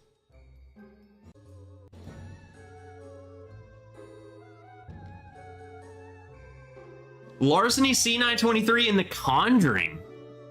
My issue with the Conjuring movies is that they're too freaking long. Like, there's too much space between when they scare me and then the next time it scares me. You know what I'm saying? There shouldn't be a 30-minute gap. Still good movies, though. No, don't get me wrong. I like The Conjuring. They could have just done better. Just make it shorter. Make more movies. Jack Daniels 10, what's up, Mike? And Halloween series is classic. Okay, let's keep going to your scary movie, because I'm gonna ask you guys another question. I'm gonna ask you a couple Halloween related questions. Scary movie, because I was about to ask you something that wasn't. It was a Halloween movie. Halloween movie versus scary movie are totally different. So yeah, keep the scary. What's the scary movie? Blood, jump scares, demons, people climb. If I swear to God, if I see someone crawling on the ground or climbing the walls, I'm out. I'm done. My family's dead. I'm burning the house down. Y'all are gone. I gave up. Crawling things, I don't like it. Demons, no. It's not for me.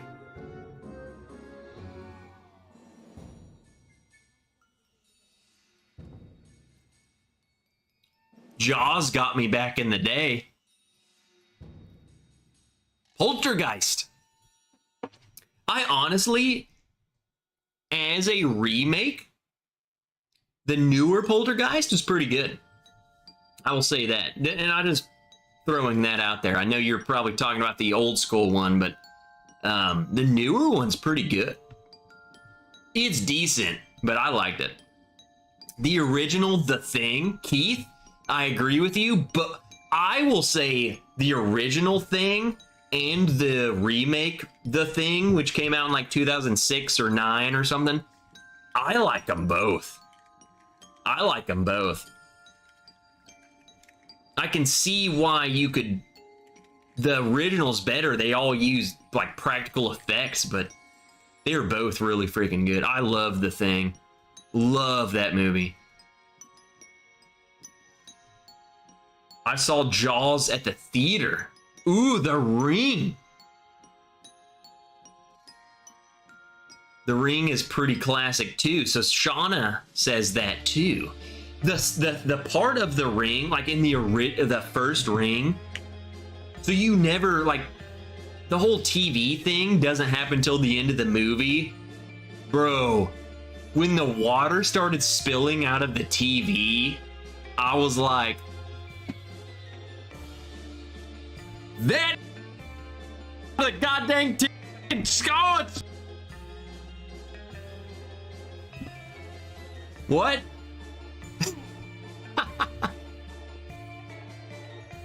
That's how I felt. What's up, Jim Rockford? What sounds good for dinner? Tacos. You got tacos nearby?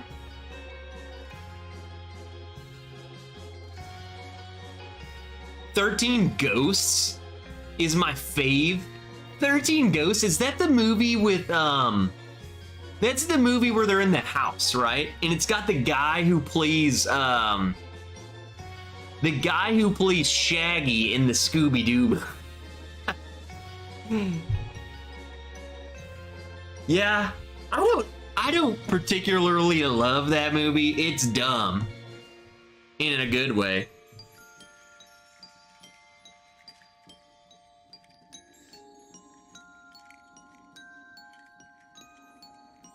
Here we go. I just reached for something. We're gonna grab something else. Toasted. Because we were talking crap about Toasted earlier. I just want something else in my glass.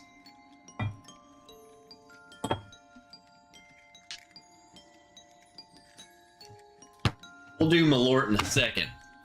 Gosh dang it. The Thing was creepy?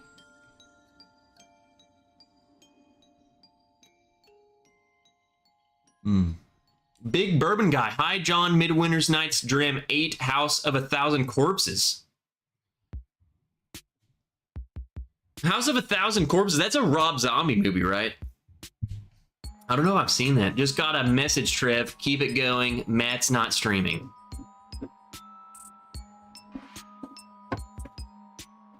We'll be here for a little bit.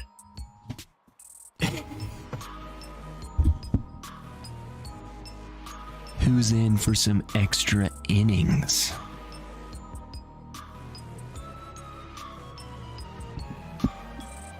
Ruby, what's up, Ruby? The Strangers. Oh my God, Ruby, The Strangers is it? That is the movie that Miss Wrench. She will not. Every time I try and play that, like we've been trying to watch as many scary movies this month as possible. Every time I try and put that movie on, she's like, "Nope, we're not watching it. Not watching it." That gets her. So I can watch freaking Demon Mom crawl up the wall and I'm out. That fool, you just put a mask on and knock on the door. Done. She's done. Yeah, crap's getting low.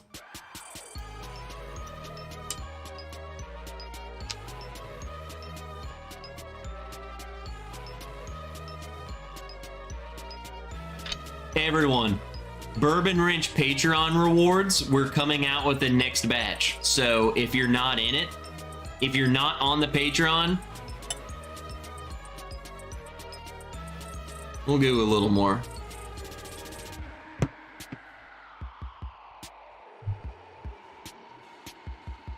That's more than I wanted. Go ahead and jump on that because we're coming out with the next batch of glasses and rewards.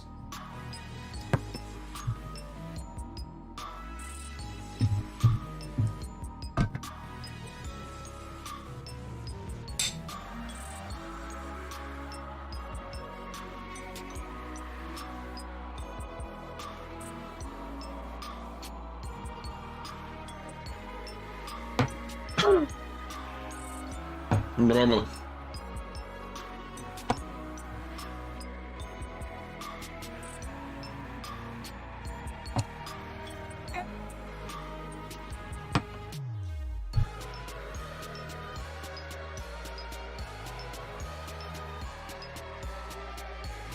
Woo!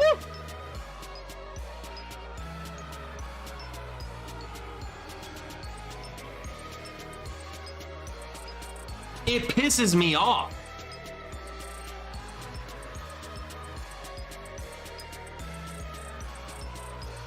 I'm letting it linger. I'm trying not to kill it just so you can see me suffer. Can you give us tasting notes of malort? Bitter. Bitter, bitter, bitter. Cleaning supplies. Like, I feel like we could clean the tub with this. It drinks like vodka. So say you take a shot of vodka. Okay, so it's not like, you know, all of us alcoholics who drink high proof whiskey, it's not that. It's go shoot some vodka. You'll make the same face. It's like, why are we drinking this? This is just, it's like roots. We're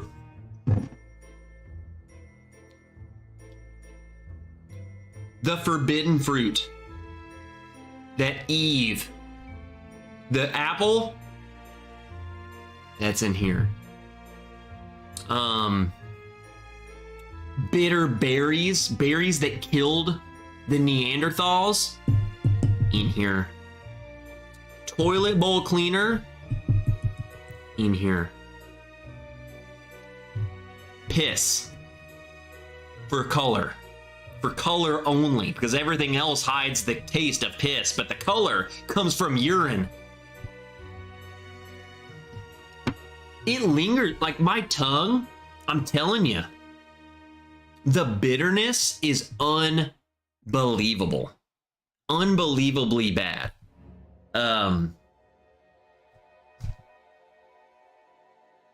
It angers me. It really does. I've had so much malort.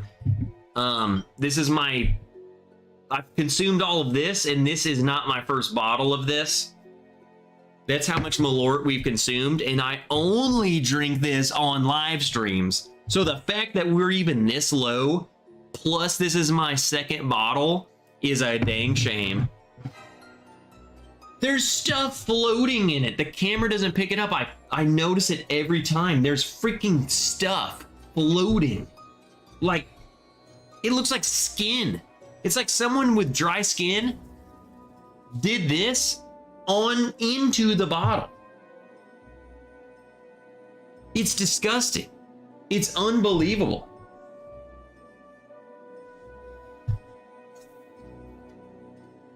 I'm done. No more malort for tonight.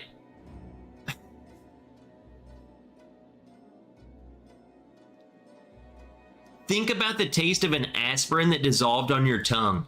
Mark Vasco, that makes sense. Like it's medicinal, but like not medicinal in the sense of I drink cough syrup, like medicinal as in I let a pill dissolve when it shouldn't have been being dissolved on my tongue.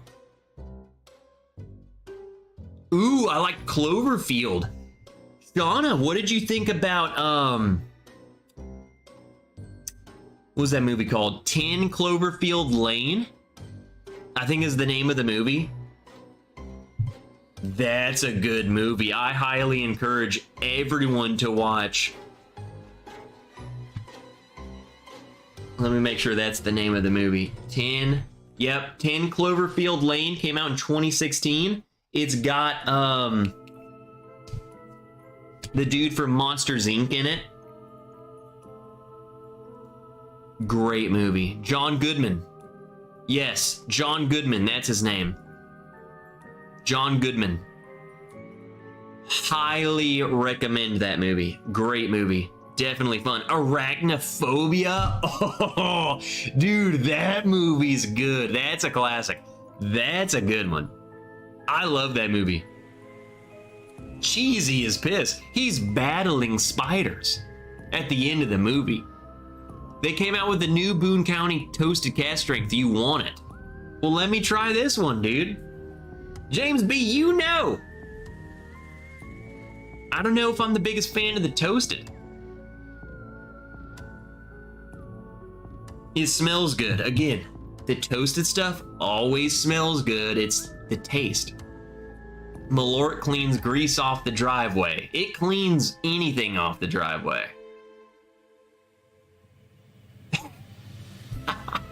Gandy Road. Barrel-aged Malort is less offensive than the original. Rotten grapefruit with a lava soap finish. That's literally like saying, yeah, getting kicked in the balls it's not as bad as someone poking your eyeballs with a freaking skewer. They both suck. You know, like, I don't.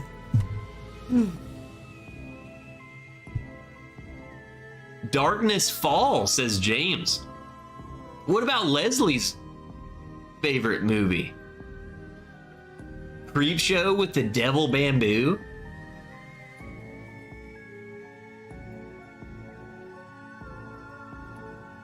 Ooh, Bourbon Kitty 1408. 1408 is probably one of my top favorite movies of all time. That's a great movie. If you guys haven't seen that movie, definitely watch it. It's so good, man. I freaking love that movie. It's weird what movies people love and other people don't care for. It's weird, but 1408, cult classic in my mind. Travis Robinson, what's up, you nerd? I saw you in here earlier. Boone County just released their Kentucky version of the toasted. So what is this one? What do you mean? Produced by Boone County. So you're telling me this wasn't them and they've released their own?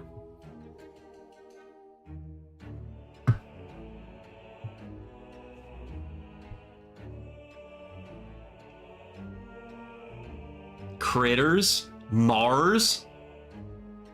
Is Mars a movie? That's what it's called, is just Mars? Here's some oldies from 1982. The Thing with Kurt Russell. Peter, we were talking about that. The Thing with Kurt Russell is good. I would also venture to say, just for the sake of it, watch the remake. I think they're both good. I think the original Thing is better in terms of practical effects. I like the story of the new one. I really did. CGI though. They used CGI and it was like, why you doing that? The Shining is a great movie too.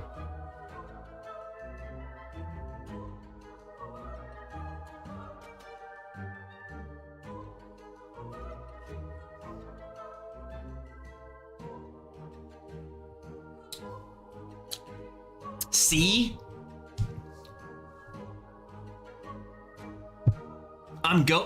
Plastic. There's something about toasted that makes me think plastic. It's not them, and it's not Nulu. I think it's the toasted that I just don't care for. I really don't.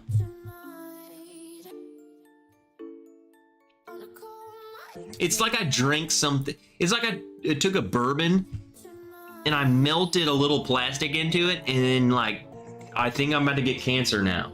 I just consumed something that I shouldn't have been consumed. Yeah, keep the scary movies going.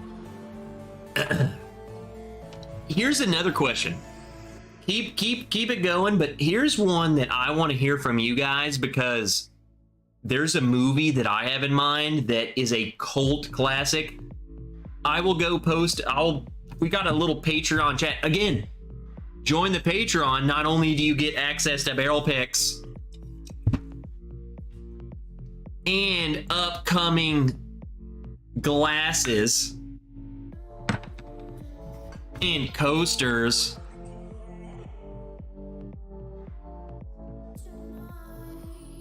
and other glasses. Shameless plug. We have a little chat over there, and I can post photos. I'm gonna go post a photo of the movie I'm about to talk about.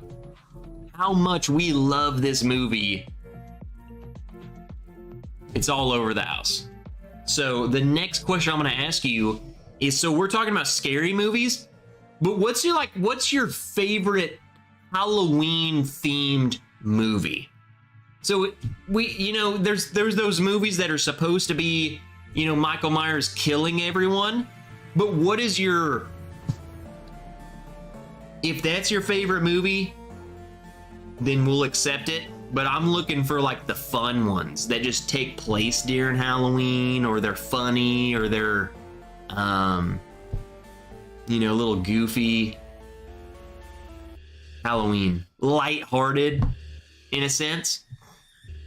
Is it plastic or Sharpie? Plastic, not Sharpie. Maybe a little both. Beetlejuice. Beetlejuice is a prime example. It's not scary, but it's like, you don't watch that unless it's Halloween. Brent Bailey wins. There was nothing to win, Brent, other than you won. That is the movie that I was talking about. That is our favorite in this household. The number one Halloween movie is Trick or Treat, like with an R. So Trick or Treat with an R. I'll show you. We have decorations in this house. We have the dude. We have the little killer dude. He's in our house. The original Evil Dead. See? Dumb. Those movies are dumb.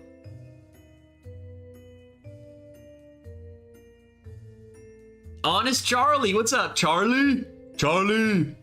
Great Pumpkin Charlie Brown. Hocus Pocus again. That's the fun one for sure.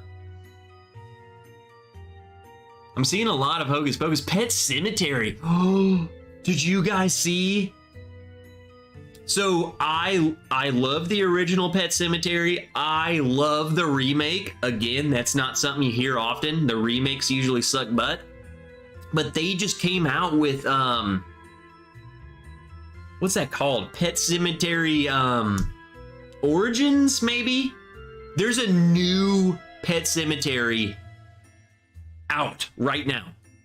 It is out. It is a new one, and I've heard that it's really good. I've heard the ratings are great. So we need to go watch it. What's up, Blue? Does anybody like the book version of The Shining better than the movie version? I've never read the book, but I could probably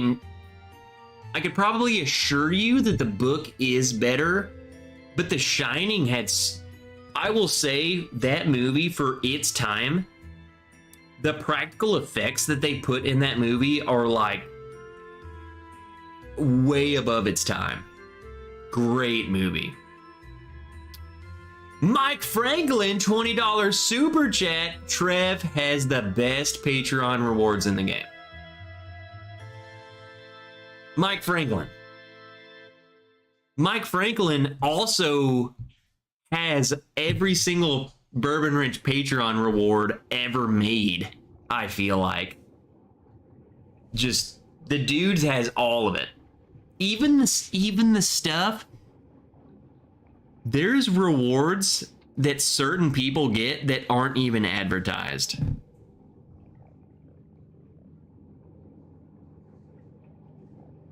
Mike Franklin's flexing. Nightmare Before Christmas? Leprechaun? Shauna, you like the Leprechaun movies? Leprechaun Goes to the Hood?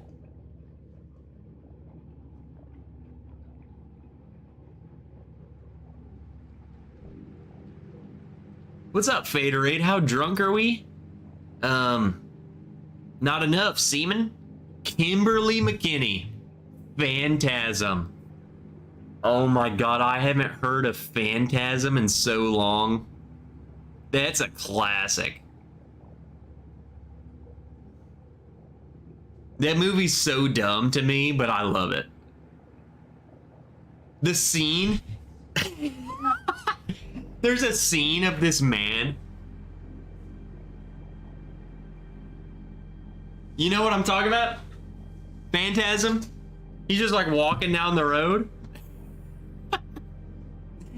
Young Frankenstein with Gene Wilde. I don't know that one. You don't know Young Frankenstein? Come here. No, I look horrible. We're on Patreon. I don't care. Come on. Go grab a chair. No. We're talking scary movies right now. Young Frankenstein's a classic. Get in here. No. I just had to say that's a classic. You have 20 minutes and then we're done. No. You look fine. No.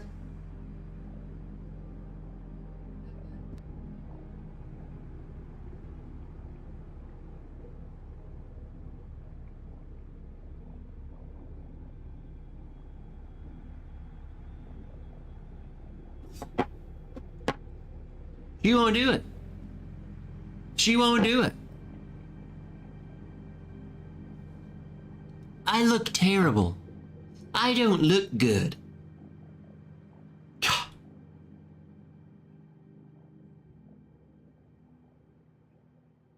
Brent Bailey says the Trick or Treat I meant was an 80s heavy metal themed horror movie. Had Gene Simmons, Ozzy in the soundtrack. That's definitely not the movie I was talking about.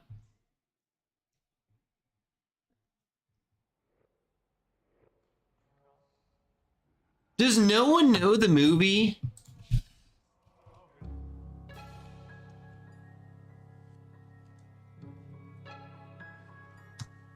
That's the movie. That's the movie's name.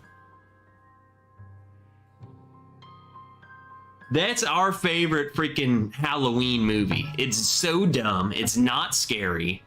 It's just funny. Miss Wrench hates us. Yeah, she hates you guys. She came in here saying, "You don't know that movie? You've never heard of that movie?" Young Frankenstein. Marco. She came in here to give me crap about that.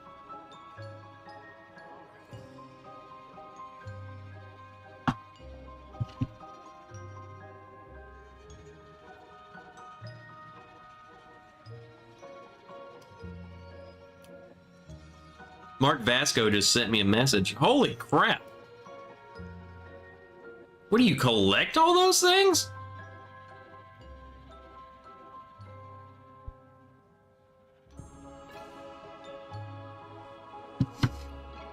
The dog in my pick was named Gage. I loved saying his name was Gage, like Pet Cemetery. Just to watch people think it was a dog's name and then realize it was the kid's name. That's awesome, Kevin. It was totally effed up. That clown damaged my soul. My issue with the freaking It movies, again, they're entirely too long. There's too much between it. Ooh, Tremors. Classic. So dumb. Original Tremors with Kevin Bacon, amazing. Tremors 2 was probably the best. That was the one where they hired them to come. They were blowing them up with little RC cars, right? That one was awesome. The third one is when they started going downhill with the butt blasters or ass blasters, whatever they called them. They flew. Freaking stupid. What are we doing? Now they're on like Tremors 10. Like,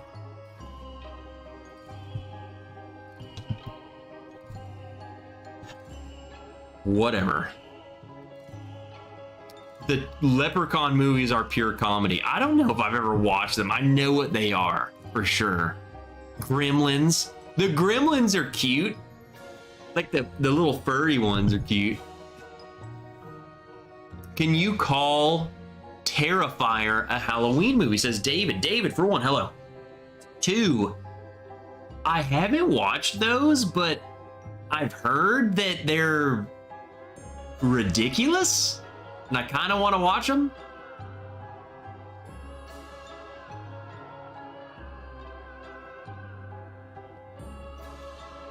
Miss Wrench is like Mary Poppins, practically perfect in every way. She just doesn't have makeup on, and guys, she's stressed. Everyone raise a glass for Miss Wrench. Really stressed out. So I don't blame her. When you're stressed, you don't think the same. You hear that?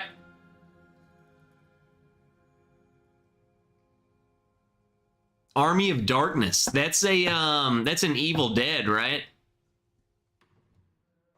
The guy's name is Sam.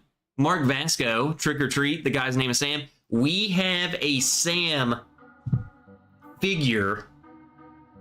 We have a freaking, like, this big Sam figurine in our living room, and then we have a Sam flag outside. We love Sam. Trick or Treat all night. Freaking love that movie. In fact, we haven't watched that movie this year. We've watched several horror movies. We're saving that one for Halloween. That is our Halloween movie. Love that movie. Black Christmas. I don't know if I've seen that one. Keith P says the wife's out of town, aka Keith P gonna get slammed. Death Becomes Her. Is that a song title? That sounds like a song title, but that might be a movie. Tales from the Crypt. Is that creepy dude? He looks like that thing from freaking SpongeBob, the spine. It's like a... He got the little hair. I know what you're talking about.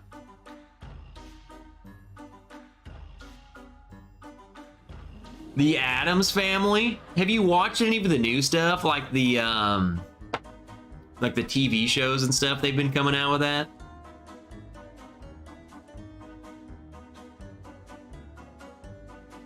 I'm here to kick ass and chew bubblegum. And I'm all out of bubblegum.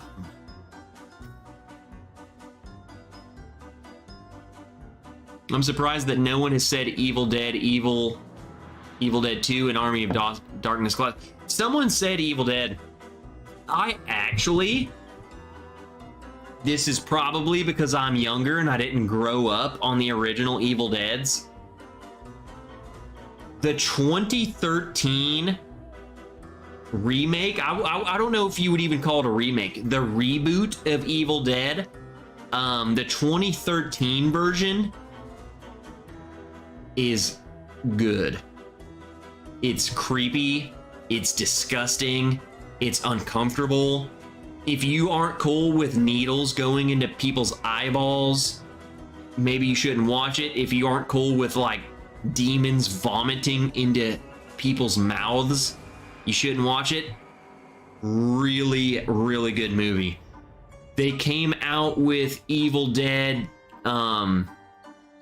I guess it was this year, earlier this year, they came out with Evil Dead, whatever. It looked promising. It looked like a 9 out of 10 movie, and it watched more like a 4 out of 10. It missed the mark. The new Evil Dead really missed the mark to me. It had its creepy moments, and the issue is that the only creepy moments that it had, which were like 3 of them, they played in the freaking trailer for the movie, and there was nothing else creepy. It's like you're watching, you're like, okay, I'm waiting for something to get scary, and then they play what they played in the movie trailer, and that was the creepy part. Terrible, stupid. You messed up. Cabin in the Woods. The Cabin in the Woods was stupid in like the best way. I loved it. I tried to get into Wednesday, but not my jam, but I can appreciate it. So Shauna, see, I don't know. I've seen people love the Wednesday thing with the Addams Family, but I don't know. I guess it makes me feel like it depends on your era, honestly. I feel like some people can watch the original Addams Family and not like it, but they like Wednesday. And I don't know.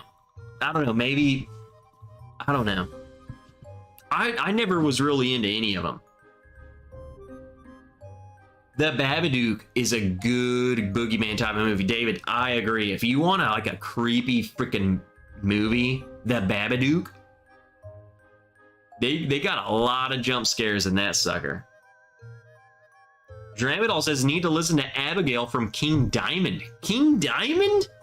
That's a throwback. He's got a lot of satanic stuff. That dude's creepy. Dramadol, I will listen to Abigail from King Diamond if you listen to Abigail by Motionless in White. Abigail from Motionless in White is about the Salem witch trials. It's a song. Very metal. You'll probably hate it. But there you go. There's you guys a creepy song. Swamp Thing, 1982. Swamp Thing? Did Trev just call you old, Shauna?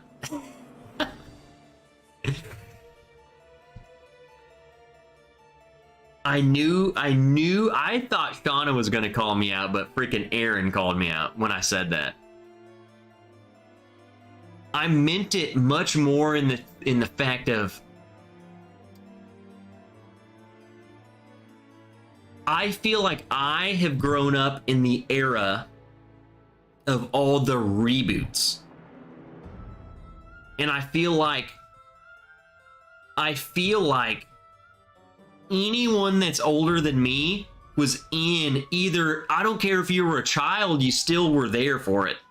You were in the era of the originals. You know what I'm saying? Shauna, that's what I heard.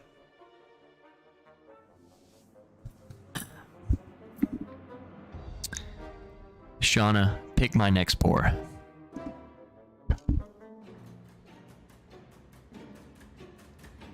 Zombieland? That movie, I don't like Zombieland. It's a terrible zombie movie. The original, The Fog.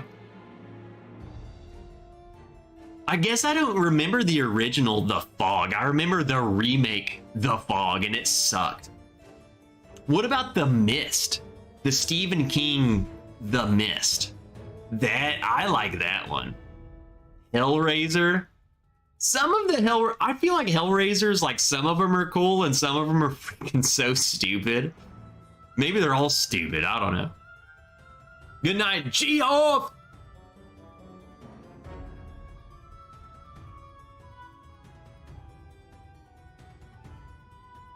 Monster Squad? I'm too young, Brent Bailey. Or as Shauna would like to say, you guys are too old. I don't know. Lost Boys and Monster Squad, I'm not familiar with those, to be honest. Is that Dead Ahead? Dead Ahead 2? No. Lone Wanderer knows Undead Ahead is a great song by Motionless in White. If you guys are into metal and screaming music, Undead Ahead 2, which is about Sleepy Hollow, by the way. Great Halloween song. But then they have Abigail, which is about the Salem witch trials. In fact, there's a book. What was that book called? There's a book. The Crucible! I just came up with that one on my own. Thanks, babe. The Crucible. Abigail is about the Crucible. If you've ever read that book.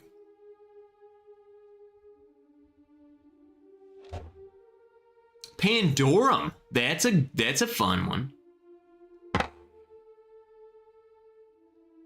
Shauna, can we make a trade?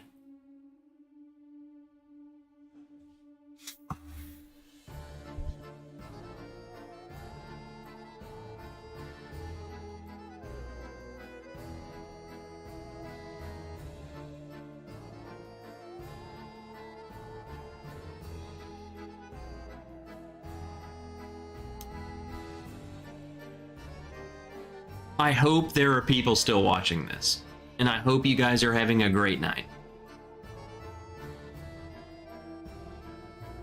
Shauna has spoken.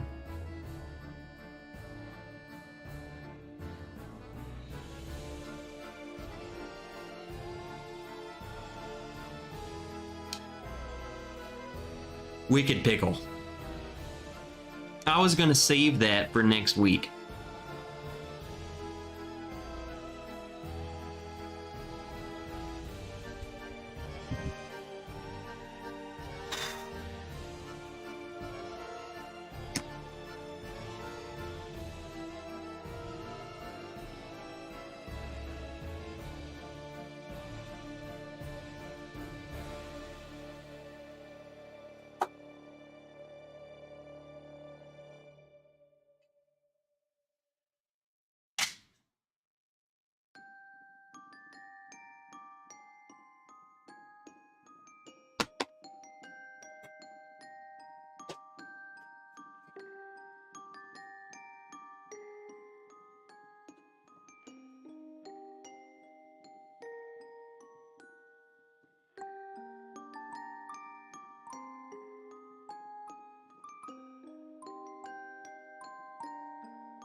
Oh, I can smell. I opened the freaking thing. I can smell it.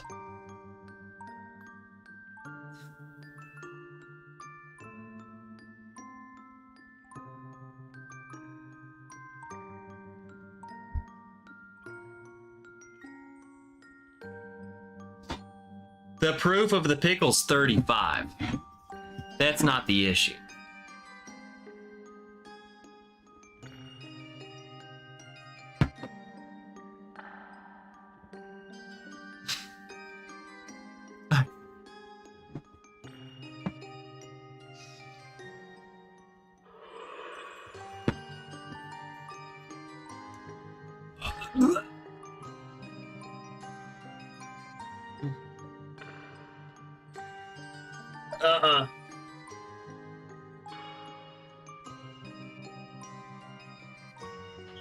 I hate it.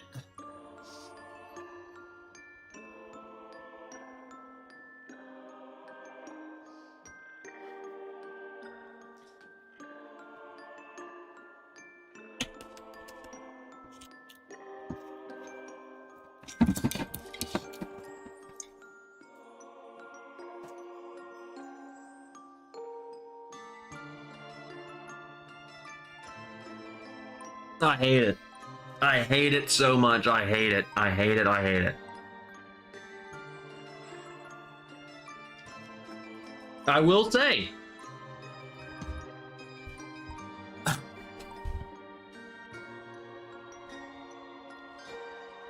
will say, the leftover flavor is very pickle. Very pickle. Not bad after finish.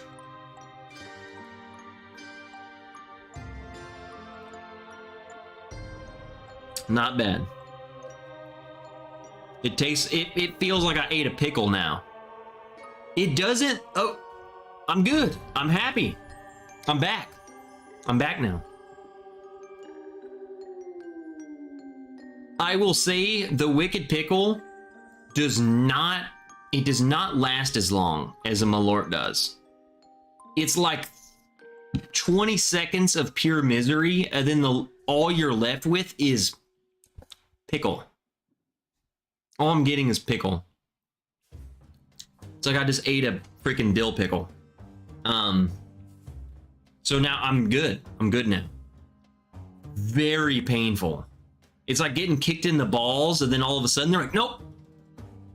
No more pain. So it just stops. The malort lingers. It's not as bad throughout, but it lasts longer. No. The Dickel Tabasco, I think it's in the middle. I think it's worse than malort, but then it lasts longer too.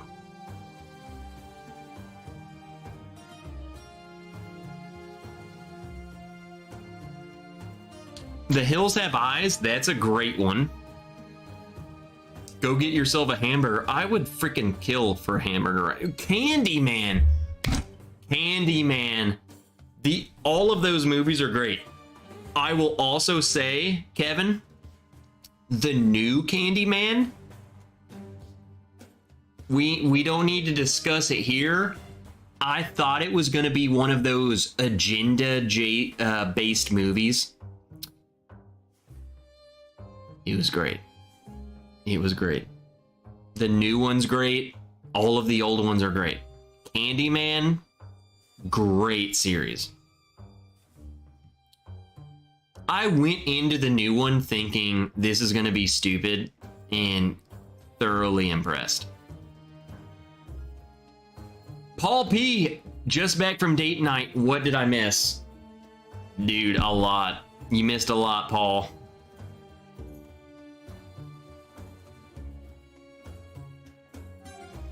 I'm still tasting pickle. The Andromeda strain? What is that? That must... Brent, what is that?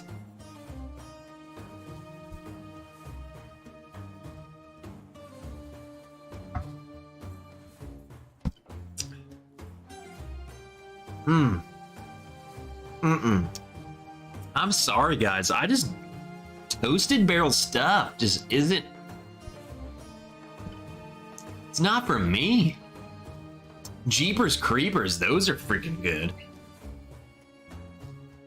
I will say, I don't know about. I think they came out with the one that I haven't watched yet. Jeepers Creepers 1 and 2 are great. 3, it's up in the air, and then anything after that, I don't know.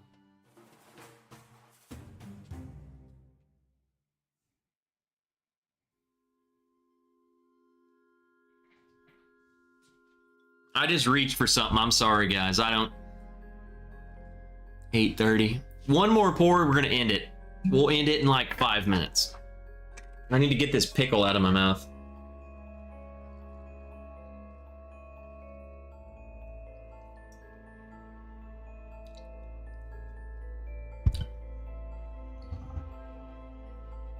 Oh, thank God. Jeepers Creepers, where'd you get those peepers?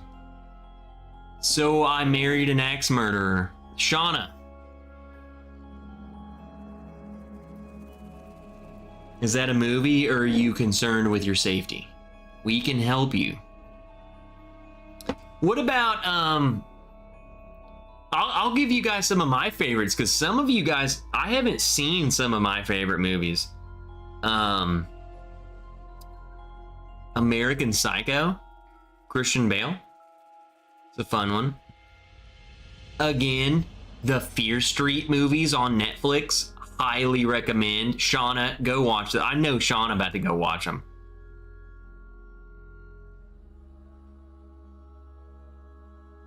Child's Play? No one said Child's Play?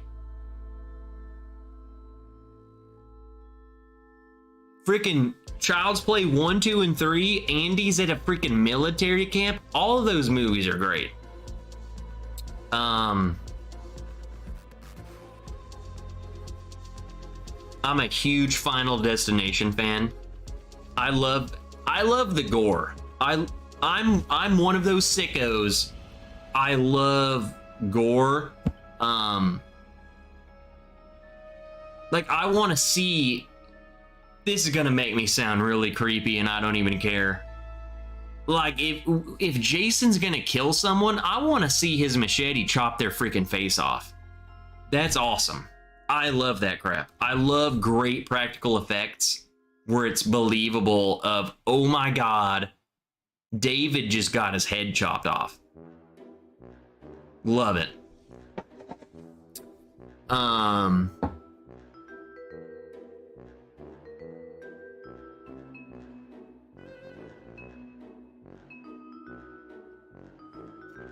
Thinking of more movies that I like. Miss Wrench doesn't like some of the same movies that I like. I've read all the King's books. It's how I got hooked on horror movies. A great movie, if you guys like Stephen King, or even if you don't, In the Tall Grass is a great movie. It's not that scary, but it's definitely Halloween worthy. Just go watch it like this week. Great movie. It's fun. It's freaking ridiculous. It's creepy. There's not like there's demons or like people getting decapitated, but it's a great movie. And it's Stephen King, so trippy as balls. Gargoyles? I've seen several people talk about Gargoyles. I haven't seen that. The Last House on the Left, watch it way too young. Philip Travis, again, I'm in the age of the reboot, so I didn't even know that there was an original movie. But I watched the one that came out, I think it came out in like 2009 or something. The reboot of The House on the Left, or The Last House on the Left.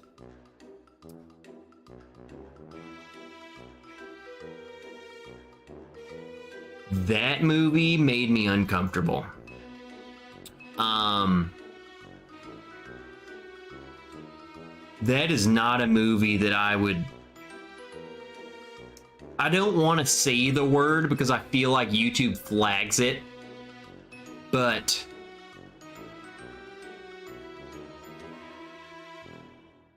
there was a scene where the girl was forced into unwanted things for several minutes straight. And it was... I started questioning, like, so can we stop this? And then they were like, no, we're going to go for another 3 minutes. Like, you're going to watch this happen. Brutal. Very brutal movie. I think they did that as a creative liberty to make you hate the bad people, to make you cheer for the parents as they kill the bad people. You know what I'm saying? Like, I think they made you sit through that to hate them. So that way when they died, you're like, yeah, good. You're dead. Go to the next one and torture him too. Weird movie. Just crazy. Philip, I guess if there's an original, we'll have to watch that. Can you imagine Stephen King's nightmares? That dude's nightmares are literally like clouds. I haven't watched I watched the first reboot, I haven't watched It Chapter 2. What's stopping me is that it's like freaking 3 hours long. I don't want to watch 3 hours. Buried with Ryan Reynolds was super uncomfortable. With Ryan Reynolds? I've never even heard of that.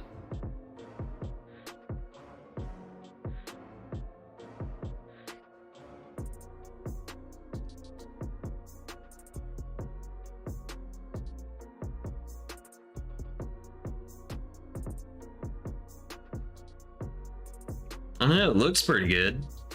Came out in 2010. I'm gonna save that movie. It's definitely not a horror movie, but more of a thriller. I'm gonna save that though. I kind of want to watch.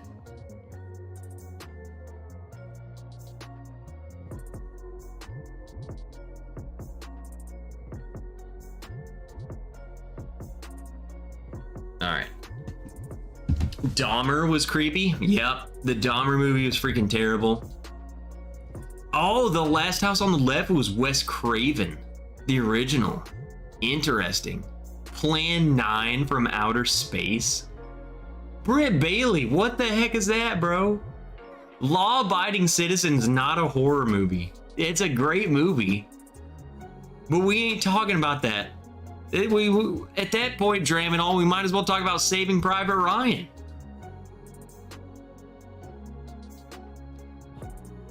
Killer Clowns from Outer Space. Wandering Mango, if you're talking about Killer Clowns from Outer Space, that's a great movie.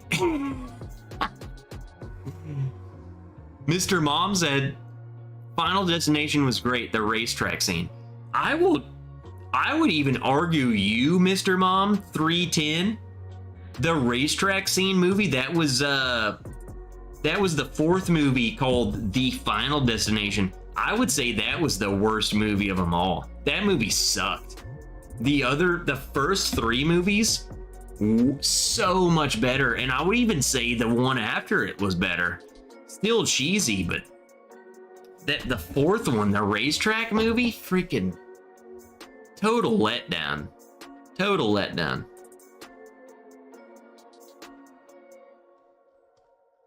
That's one guy's opinion, but I thoroughly enjoy it. I Spit on Your Grave.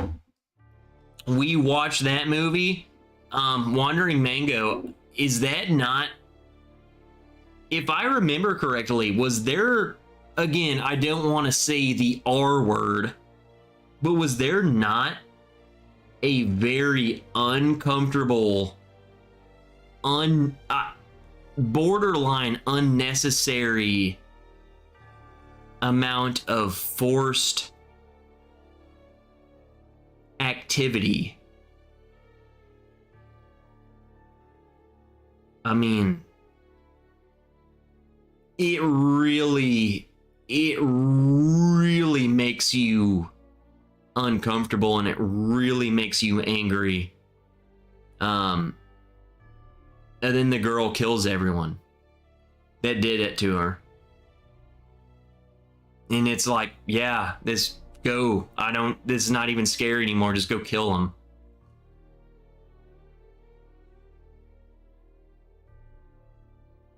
I don't know if anyone said Psycho. I thought I mentioned American Psycho earlier, but no one said Psycho.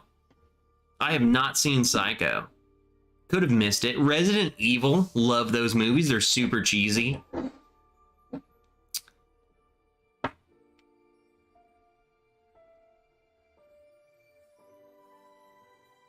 They're all coming to get you, Barbara. I don't know what that is. Lindy? Mike Franklin, Attack of the Killer Tomatoes.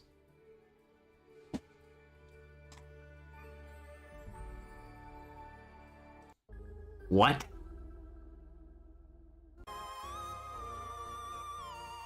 I Know What You Did Last Summer? Those you know there's multiple of those, Shauna. I Know What You Did Last Summer. I Always Know What You Did Last Summer. I mean, there might be even more than that. Night of the Living Dead. Rick said I mentioned Psycho. Psycho's the one with the dude in the hotel, right?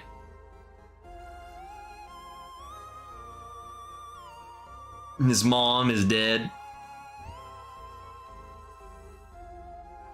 Saw movies, Flatfisher. The Saw movies are freaking excellent.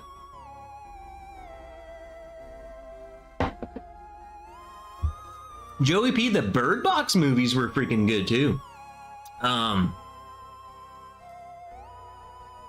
My only issue with those movies are, I feel like it was a total ripoff. I think that wasn't the Bird Box, wasn't it similar to was it The Quiet Place? It made me feel like they were ripping off a movie. They were still really good, but it just seemed like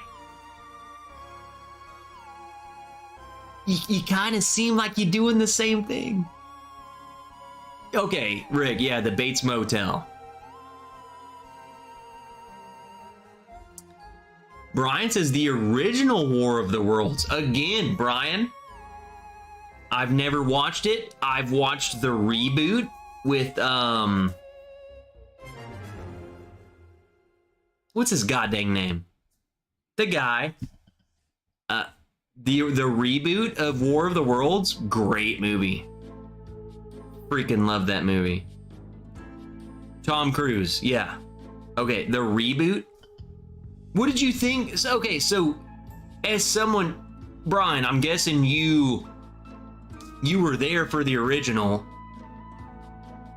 So what do you think, as someone who was there as the original came out, or I don't know, just like you were used to it, versus the reboot? I want to know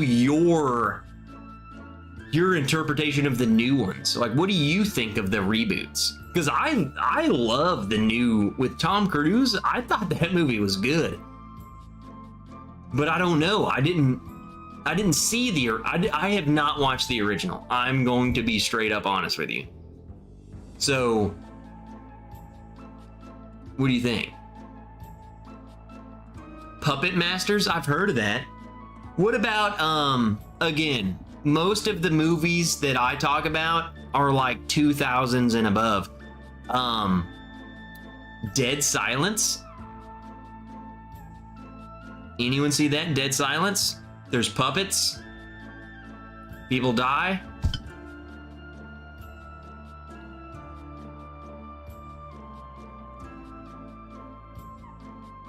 David Goldman, cheers, Trev. What do you say, Elijah Craig C923 or larceny? As in, David, what?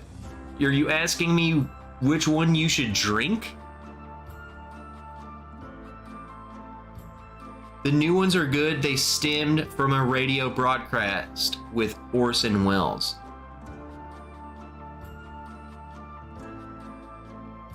Interesting. Which would you pick? David, I would say clearly the between the two, the one that's better is the Elijah Craig Barrel Proof C923. It's just the better bottle. I will say, for what it's worth, I've been reaching for my Larceny C923 more than a human should. I have been loving that bottle, and it's just my mood. My mood is wanting Larceny C923. My brain, I can tell you this: the Elijah Craig is better. It's the better bottle.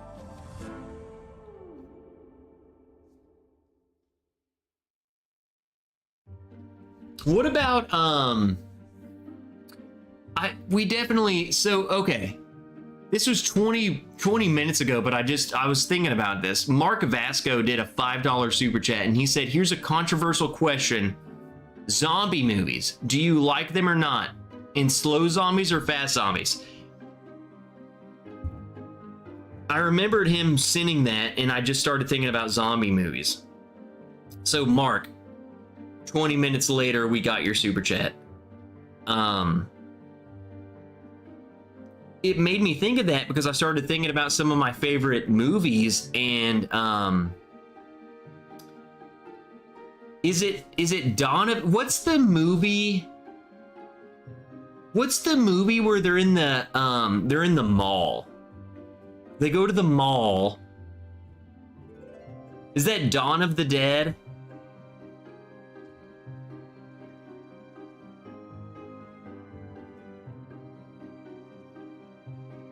That, I love that movie. Early 2000s. Dawn of the Dead. Okay. It's Dawn of the Dead. Dawn of the Dead, it's a fun movie. Those are slow zombies. To answer your second question though, zombies that like freaking sprint at you. So like 28 days later, 28 weeks later, those fools are freaking sprinting at you. I'm sorry guys, like I'm done. If there comes a time, World War Z, where these fools are sprinting up and making a human wall,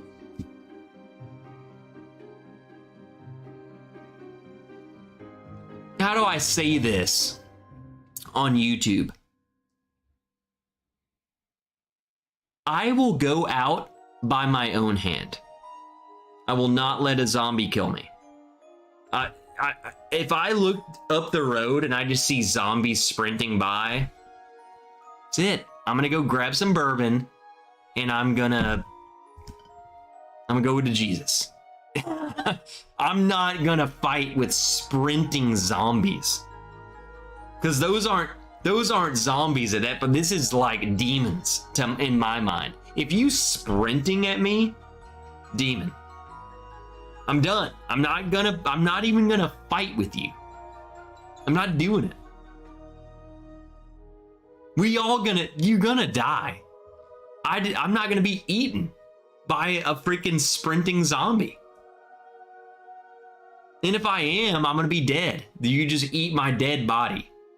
Like, you ain't eating me alive is that's what I'm getting at. So to answer your question, sprinting zombies, F that. Dead zombies that are like mutilated corpses. So that's the thing. Like the 28 days, the 28 series, so like 28 weeks later, the 28, those aren't zombies. They considered a zombie movie. They're like Wandering Mango said, infected people. Walking Dead, where it's like risen dead and they're just like freaking rotten humans, and they just like, I can just hit them with a stick and they fall over because they're rotting. That's a zombie. Sprinting at me, that ain't a zombie, bro. I don't think that's zombie. I don't think I Am Legend, those aren't zombies. Those are freaking infected human beings with full muscular and skin. That's different than a decomposing body. You know what I'm saying? F that. I ain't dealing with that. If you are a full-fledged corpse that's not rotting, I'm not fighting you. I'm dead. I will explain it to Jesus myself. We don't have to go there. Now, if you are a rotten zombie, yeah, I'll fight you. I'll get a samurai sword. I'll just chop you in half.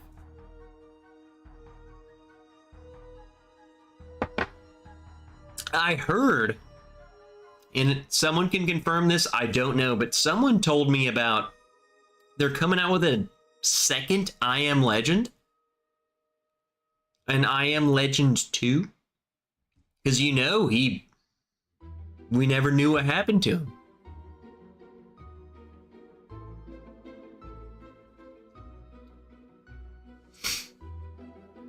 You're going to fight, soldier. F that, Paul. If I see a freaking thing sprint by me and they're eating human beings, I'm out. I'm out. I'm gonna come in my room and I'm gonna start drinking and eating. And the moment I see one come up to my window, I'm out. Well, here they are. I'm gonna chug a Elijah Craig Barrel Proof. Wow, that's so good. And before I get alcohol poisoning, we done. And then the zombie gonna break through the window and eat me. I'm gonna be well dead. Just F that.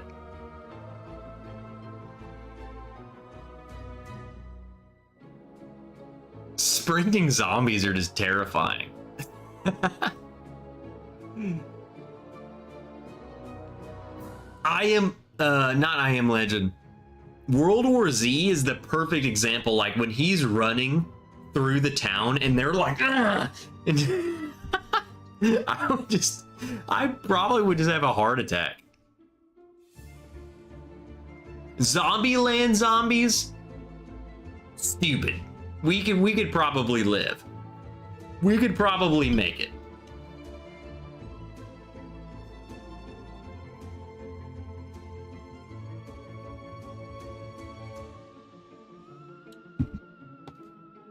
All right, let's wrap her up.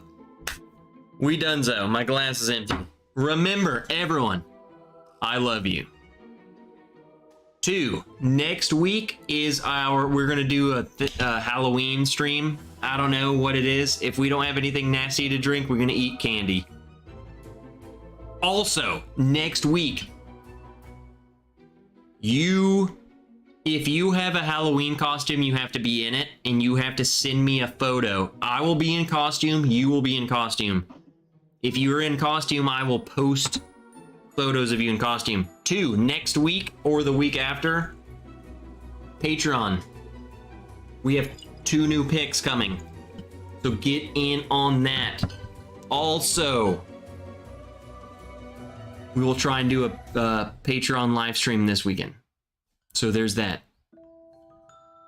Love you guys. That's all there is to it. Shaun of the Dead, Mike Franklin. I think I've seen someone mention Shaun of the Dead and Corn and Whiskey. You freaking nerd. I saw you in her earlier too. All right. So there's the news. Picks coming. Halloween stream coming. Wear your costume. Send me photos of your costume. We're gonna get stupid next week.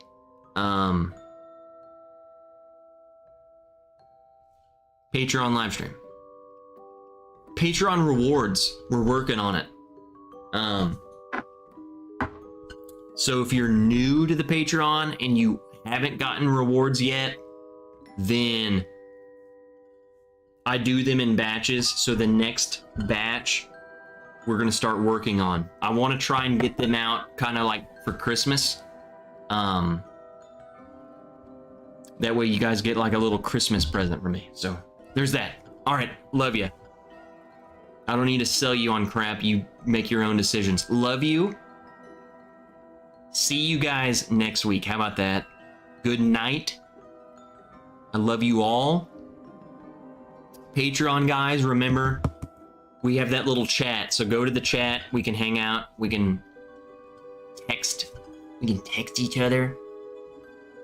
Freaking love you guys. All right, see ya. I gotta go pee again.